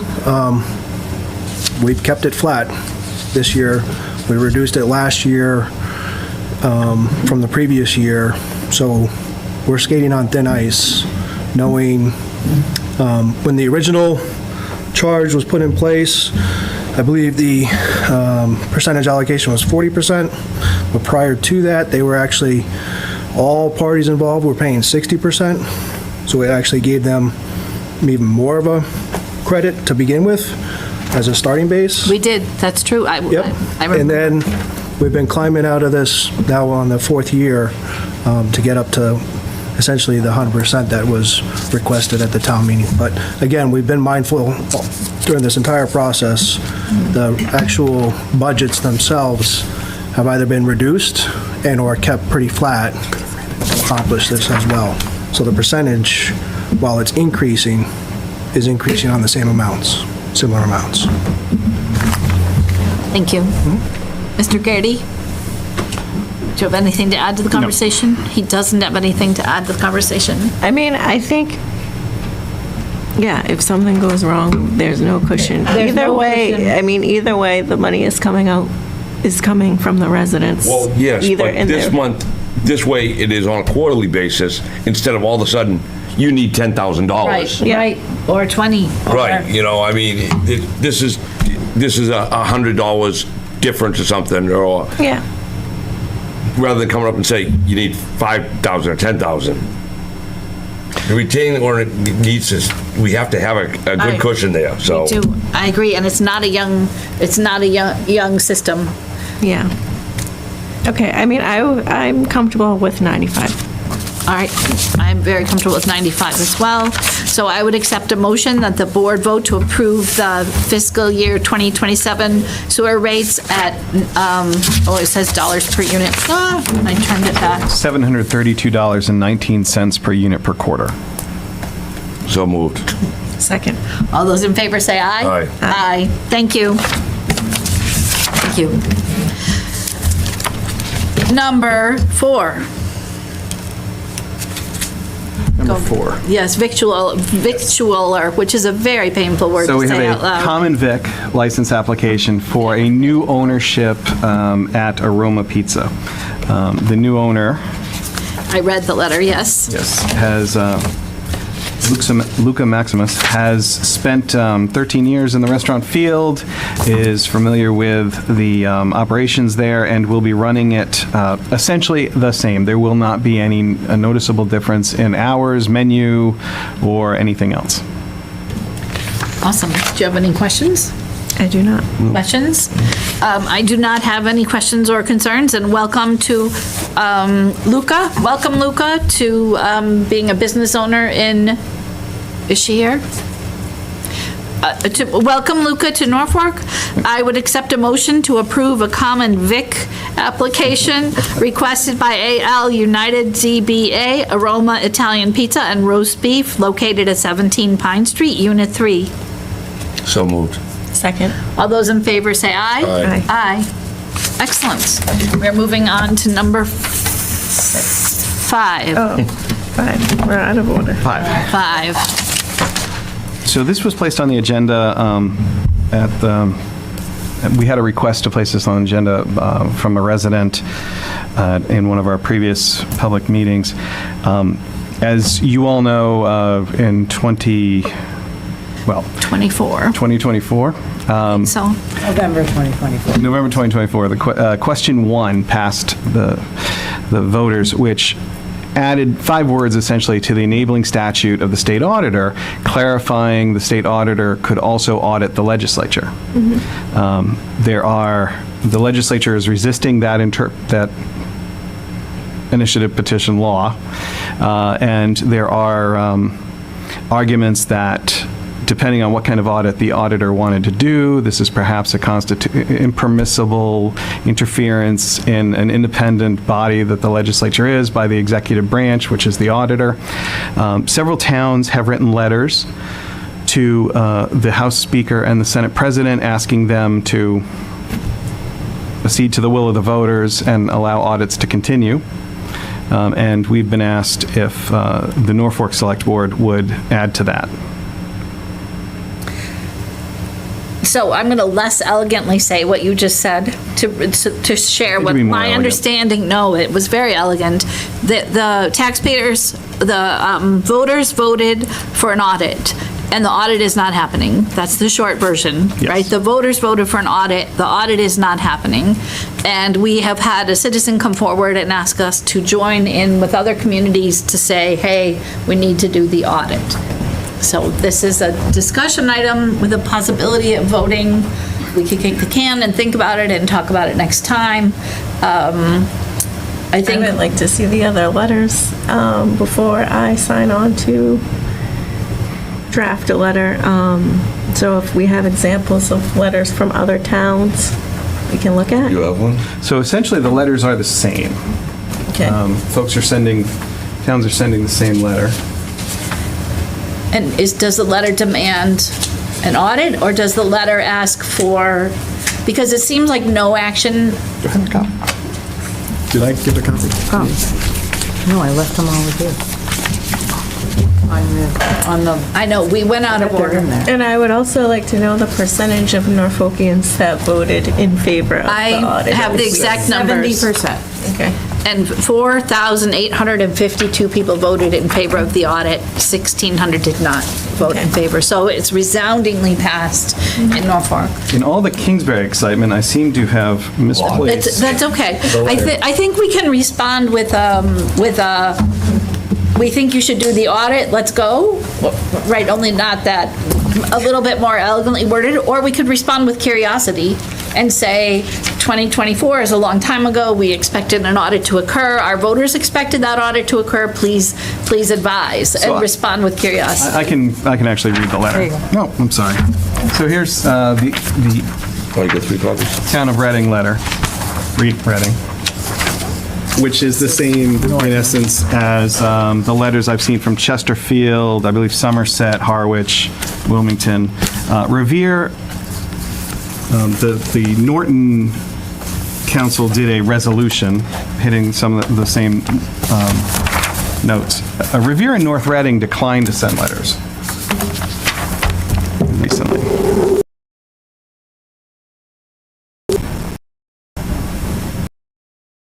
I mean, yeah, let's. Yep. I would be in favor of supporting, or drafting a letter similar to this. And I guess my opinion is, because I did a little bit of Googling, in order for the question to be on the ballot in the first place, the Attorney General had to say that it was an acceptable votable item, and she did that. She declared it a votable item. She didn't declare it constitutional, but she said this is a votable item. We voted on it, and nothing happened. I think it's a real disservice, and it makes people disillusioned in their government if we're not doing what we're supposed to say. And I think, in fairness, the senators and representatives, after they do the audit, could change the rules to something that makes more sense for everybody if they feel like this is they don't call it a conflict of interest, it's something about separation of powers, right? And so they have the authority to do that, but I think they have to enact the audit. I'm in favor of sending the letter. I'm in favor. 70% of the people in the town said it. So That's right. We represent the people, and more than 50% said yes, so. Yeah. I think so too. All right, so I would accept a motion. You don't need me to return that. I'm going to accept a motion that we approve a letter to the state in support of implementing the audit of the Massachusetts legislature as approved by a majority of voters of the Commonwealth on question 1 of the November 2024 ballot. So moved. Second. All those in favor say aye. Aye. Aye. Does that feel good for everybody? We're moving on to number 6. Vote to amend the charge for the school building committee. Yes, so we adopted at town meeting a school building committee, I believe in the fall of 2023, for the Freeman Kennedy project. As you know, things have changed slightly, and we are now in the mass school building assistance process, which has regulations regarding the makeup of the committee. It requires, for instance, this is in your packets, an MCPPO certified member. Now, before I start, these conditions can overlap. So the second thing is the local chief executive officer. The town administrator essentially is on this as well. If your town administrator is an MCPPO, that covers that. School committee membership. Our local bylaw requires a non-majority of the school committee. So 2. You have to have as many members as you can without having a quorum. So we would have 2 local school committee members. The superintendent, Tim Schwinnard, would be on it as the responsible for building maintenance person, school principal, in addition to the superintendent. A local budget official, which is also an MCPPO, our finance director. And then our bylaw, because the state allows you to use your bylaw to the extent that it corresponds with the state's, allows us to put 3 to 5 members on, public members. They ask for public members, community stakeholders, community members with expertise in architecture, engineering, or construction. So we have people who meet these requirements on the existing committee. In talking to Dr. Alardi, I think what this board, and we need to have this in place by June 1st. So we have a couple of meetings before then.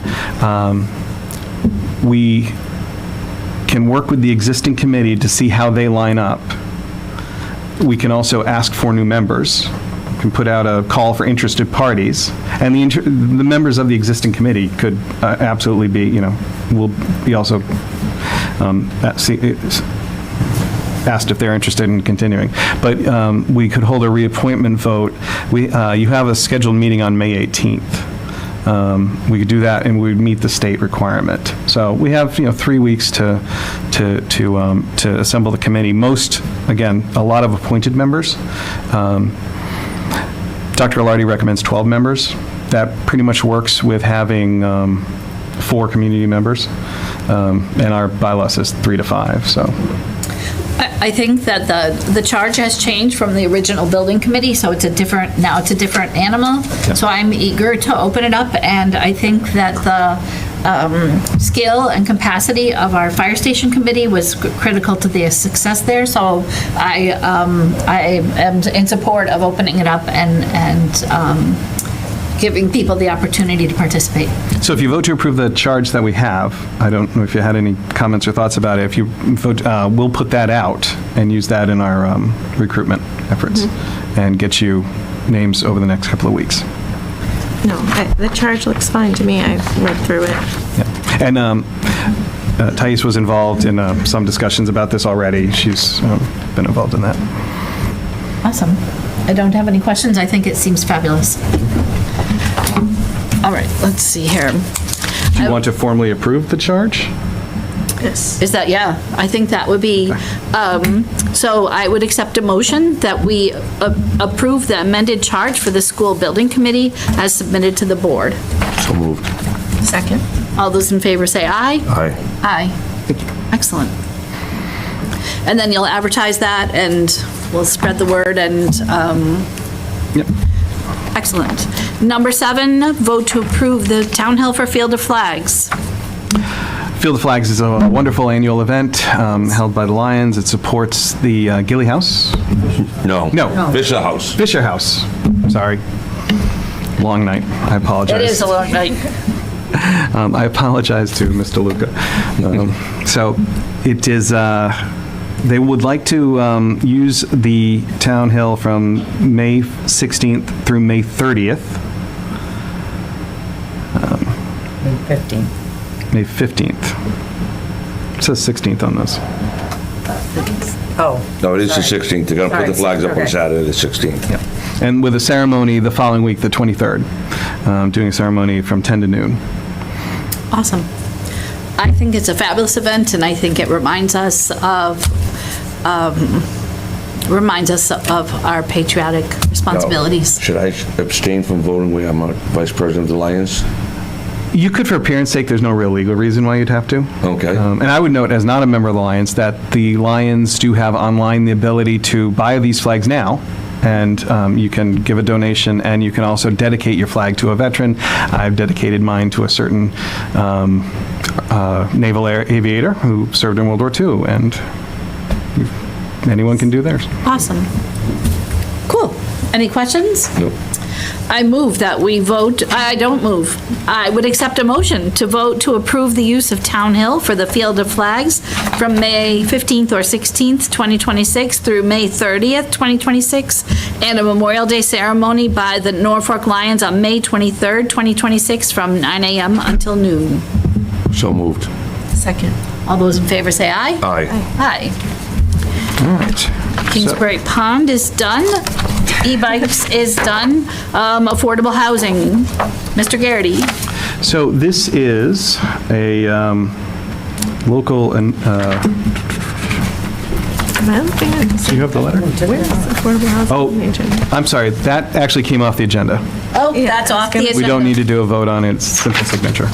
My Excellent. apologies. And now we are up to Mr. Lindmark, financial update. Tried to stretch out as long as possible, Todd. Yeah. Yes. Do you also, to save your eyes, have these in your packets as well? I'm not going to say anything. I don't know if that saves your eyes either, but. Sorry, to get all the information, I use a 9-point font, sorry. Yeah. I can go bigger paper next time. It's okay, I can see it. All right, good. So thank you for having me. As in similar quarters past, I provide an update of where we are based on the budgeted amounts versus actual amounts. We go over revenues. This process was kind of started with COVID to make sure that anticipated revenues were coming in as anticipated and/or identify issues in advance to make necessary changes or what have you. So again, actuals from last year on the left-hand column. The right-hand column is actuals for this year, along with the projected amounts for the budget in total. Again, this page is only revenues broken out by the various components that we kind of target on a year-over-year basis. So tracking for personal property, real estate, and the exempt portion of real estate is on target. We're about 74% overall on collections to date, and that's as of March 31st. You will notice tax liens. So currently, we have tax liens collected of 16,000 versus last year, 156,000. So the tax liens we don't budget for, those are additional monies that come in basically on all tax title properties and or foreclosures that we might sell throughout the year kind of purposes. Last year we had a lot of people redeeming the tax titles. This year not so many, so there is a little bit of a lag on the tax title. That doesn't necessarily indicate any poor performance for budget purposes, just an indication of where the tax title is. So tax titles did go down a little bit, which is good, because we'd rather have people paying their taxes instead of us going through the tax title process. Local receipts, excise tax, motor tax, currently $1,844,000. We budgeted $2,025,000. There are going to be some more rounds of commitments that are going out. So I anticipated to come in at and/or a little bit more than budgeted. Last year, we budgeted $1,940,000, and we came in at almost $2,003,000. Then again, that's a reason why there are several items in the local receipts that we increased from last year's in order to accommodate the budget for '26. So again, looking at revenues year over year, trying to do a 5-year ratio for each of those items, and then saying, okay, does this make sense that we increase those amounts? So that's what we did with motors. Meals tax, we raised about 5,000. Again, it's pretty much on anticipated. Last year, we were at 74. This year, we're at 74. Total coming in for it's 97. We budgeted 80. So that, again, anticipated where it's supposed to be. Penalties and interest, that kind of coincides with the tax lien component. So penalties and interest are not only for tax liens, but for a lot of other items as well. But the number itself is down overall. And that's in relation to the tax liens that are not being redeemed as much. Other items are pretty much on track. The next item I'd like to talk about is the transfer station. Last year, we budgeted 285. We increased it to 290. Small increase in anticipation because, again, actuals came in at 303 last year. Right now, we're 185 versus 188 last year, so we're pretty much on target. There is going to be some more revenues coming in, especially with the decals that will be sold in this quarter, so they're not reflected in the amounts there. And then there is some services that we were doing for deliveries on some materials and things of that sort, which were curtailed, but we'll probably start picking those back up on a going forward basis. So pretty much a little bit status quo for the transfer station. Next item I'd like to talk about is license and permits. So last year, we budgeted 535. Number came in this time last year was 727. We finished the year at 873. Knowing that we had 535, and again, looking at the trend, the request was to move it up, despite I wanted to keep it almost flat. But again, knowing that we might have that wiggle room, we did move it up to 600,000. The actual amount to date is 402, so we're quite a bit of ways off of where we were last year with permits. Just the number of permits have gone down considerably. And if I was to extrapolate out based on the numbers to date, we're looking at probably a target of about 525, 530, which is going to be a little bit underneath the $600,000 mark that we're looking for. But again, it's a little bit cyclical, so there might be some increases on the permitting process as we get into better weather. So this is a double whammy.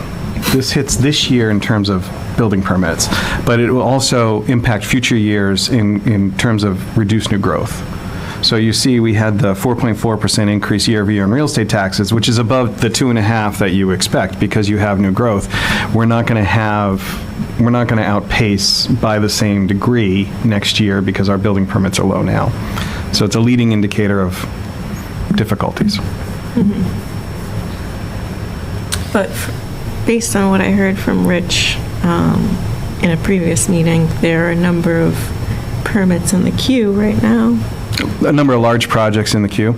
Yeah. And projects, not permits. Projects, which will require permits, but we're not there. We have to get them there. Yeah. Okay, yeah.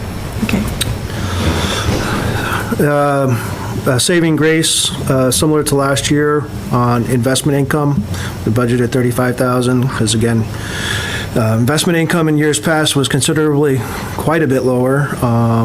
Past couple of years, it has increased quite a bit, which also helps out with our free cash situation. Again, $352 this year, this time last year, versus $373 currently. We ended up the year with about $535,000. And again, we'll be well above the $75,000 budgeted. I'm not sure exactly we'll finish at $535, but we are on target to get close to that amount. And then the ambulance receipts, we increased from $475,000 to $600,000. That's been transferred. And then the last item of consequence is miscellaneous. In the miscellaneous, we budget $300,000 for prison mitigation. Again, last year we had $300,000 prison mitigation, $25,000 for miscellaneous various things that come in throughout the year. We did hit our target last year of $377 at this time and $381 overall. But current to date is only $34,000. We don't anticipate the $300,000 coming in. We do have some legislation in the works for possibly $150,000 to offset that amounts, but that's not in as of yet. So we're waiting to hear about that. And would that hit in this fiscal year, the budget that they're approving now, or no? So the hope is that the program that Senator Roush talked about, the EMS $10 million EMS, there's $5 million available. That would hit, the hope is that hits this. Amazing. The new mitigation would hit in fiscal '27. Okay. As far as I know at this point, that hasn't been adopted by the legislature. Rep. Vaughn did offer it as an amendment, but I haven't seen anything positive yet. And we requested 300,000 or? Yes. Okay. Then state aid is coming in as expected, about 75% for the year so far. And then obviously the transfer of the free cash and $40,000 for ambulance fees to cover the ambulance billing services. Any questions on the revenues? Oh. Did a fine job explaining them. Thanks. Next screen. There. So this sheet just kind of gives a summary breakdown. It's on the back page. Kind of by function. Again, revenues explained. Again, some of the outliers here, the penalty and interest as we discussed, the licenses, permits, and fees, which is building department permits, and then the other revenue, which, if I add up all the categories for other revenue, the budget amount was 685. We have 312 in as of now. That doesn't include the 300,000 mitigation. But all in, total revenue is $41,254,145. We're a little bit above 75%, which is a good thing. And then our expenditures to date, and again, this is to date as of March 31st.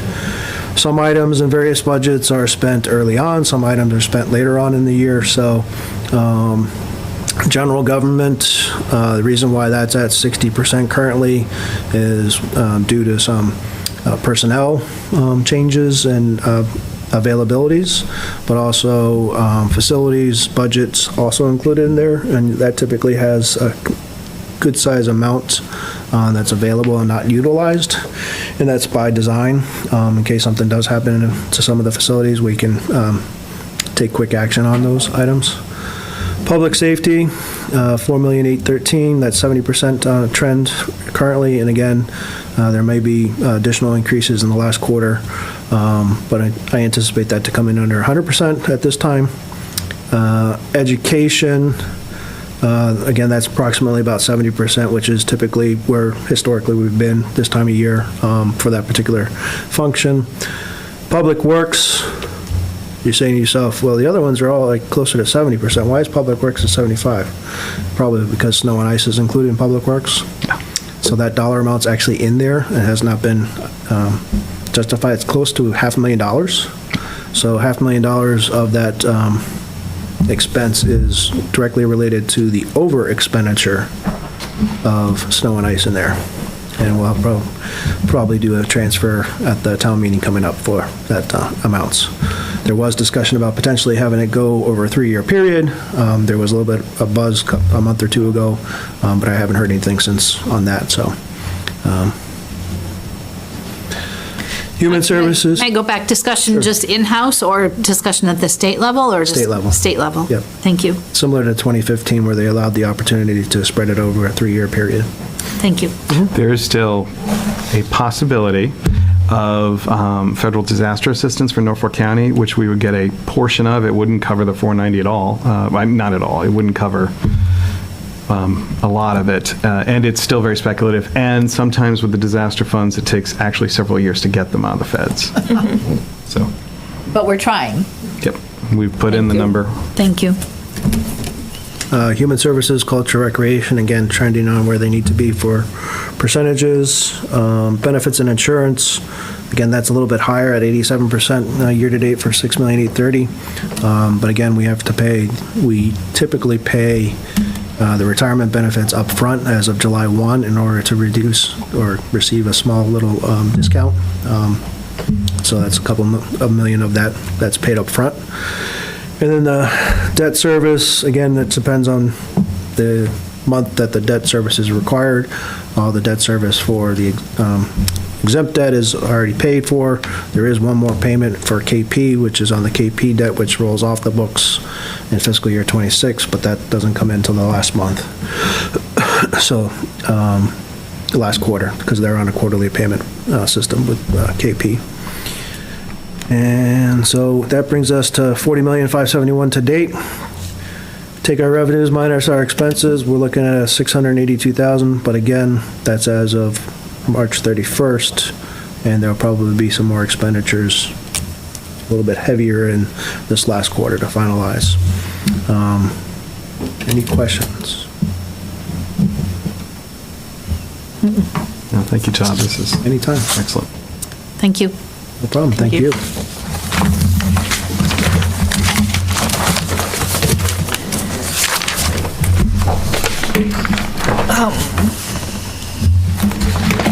That brings us up to general updates.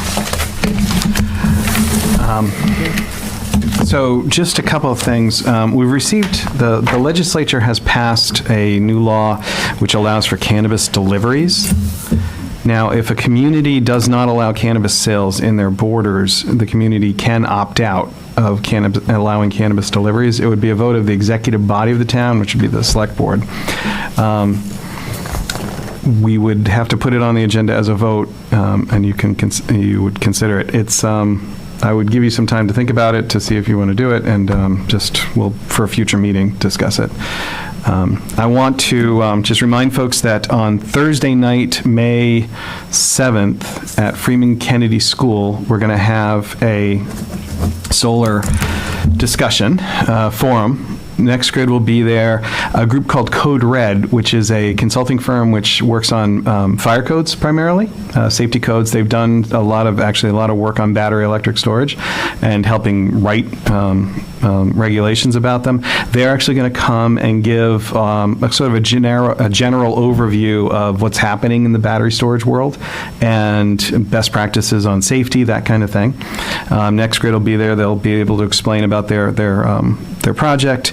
They will take questions. We have sent them the long list of questions that have been over time developed, which they'll be again responding to, as they have responded to many of these questions before, but we'll do that again. And this is really a chance for people to get to know more about the project and to hear right from the horse's mouth, so to speak. And then finally, just a little vignette that came up today. Over the winter, one of our DPW highway guys, Brad Pelletier, is very talented as a welder. He's just a super welder. He put back together again several buckets for the large loaders that we would have frankly had to buy new materials for, and he did it with just junk laying around, including painting them with paint he got from the paint shed over in the transfer station. So this is the absolute MacGyvering that probably saved the town about $40,000. He did it on his normal work time. And that's the kind of spirit that gets the DPW, keeps our DPW operating here. And does he know how to do any masonry work? You talking about the front stairs? Yeah. Yeah. We should have Tim talk about those stairs at a future meeting. But anyway, I just wanted to, Brad and Paul at the Paul and Water were out working on hydrants today and finding a way to get, I think it's the last hydrant in Norfolk that wasn't actually functioning, to get it working, and they seem to have been able to do that. By the way, it is in front of my house, and I will note it was the last one, so I didn't jump any lines. But I wanted to appreciate the work that our folks do, our employees. It's really gratifying to see. That's great. Awesome. Thank you so much for sharing that. That's all I have. Excellent. Updates? Updates? I have any updates. So I'm just going to say that early voting, it goes through tomorrow. So thank you to Carol and her team for setting up early voting for our community, and it's available through tomorrow. Election day is May 5th from 7 to 8 at the Freeman Kennedy School. We are having a pre-town meeting on May 6th at 7 o'clock in the library, and that is an opportunity. The pre-town meeting came as a suggestion from the community, saying that sometimes town meeting, even though there's opportunities to ask and get questions answered, the decision-making is very quick. So at pre-town meeting, the conversation will be limited to things that are on the warrant, and it's just an opportunity to people to ask questions specifically to the warrant so that they feel informed and prepared for town meeting. And town meeting is on May 13th. We have, as you know, a town meeting form of government. We are the executive branch, but you are the legislative branch. We need you to come to town meeting. Please come to town meeting. And that is all that I have. Very good. We have I haven't asked for a poem, but I'm not going to say it at this time. Thank you. We do have warrants to vote. Awesome. I would accept a motion to approve the warrants for the period of April 14th, 2026 to April 21st, 2026, as printed in the agenda for this meeting. So moved. Second. All those in favor say aye. Aye. Aye. And minutes. I'd like to make a motion to approve the meeting minutes for March 16th, 2026 and April 13th, 2026. Seconded. All those in favor say aye. Aye. Aye. And I would accept a motion to adjourn unless there's one more. We're going to executive session. Oh, we are going into executive session. So, the select board will be entering executive session, and the board will not return to open session at the conclusion of the executive session. I request a motion that the board vote to convene an executive session pursuant to Mass General Law, Chapter 30A, subsection 2A2, to conduct strategy sessions in preparation for negotiations with non-union personnel, DPW director, insofar as an open meeting may have a detrimental effect on the negotiating position of the public body. So moved. A roll call vote. Anita Mecklenburg, aye. Thais Hickman, aye. Kevin Roach, aye. Excellent. Thank you, Tom. Thank you, Andrew, for being here.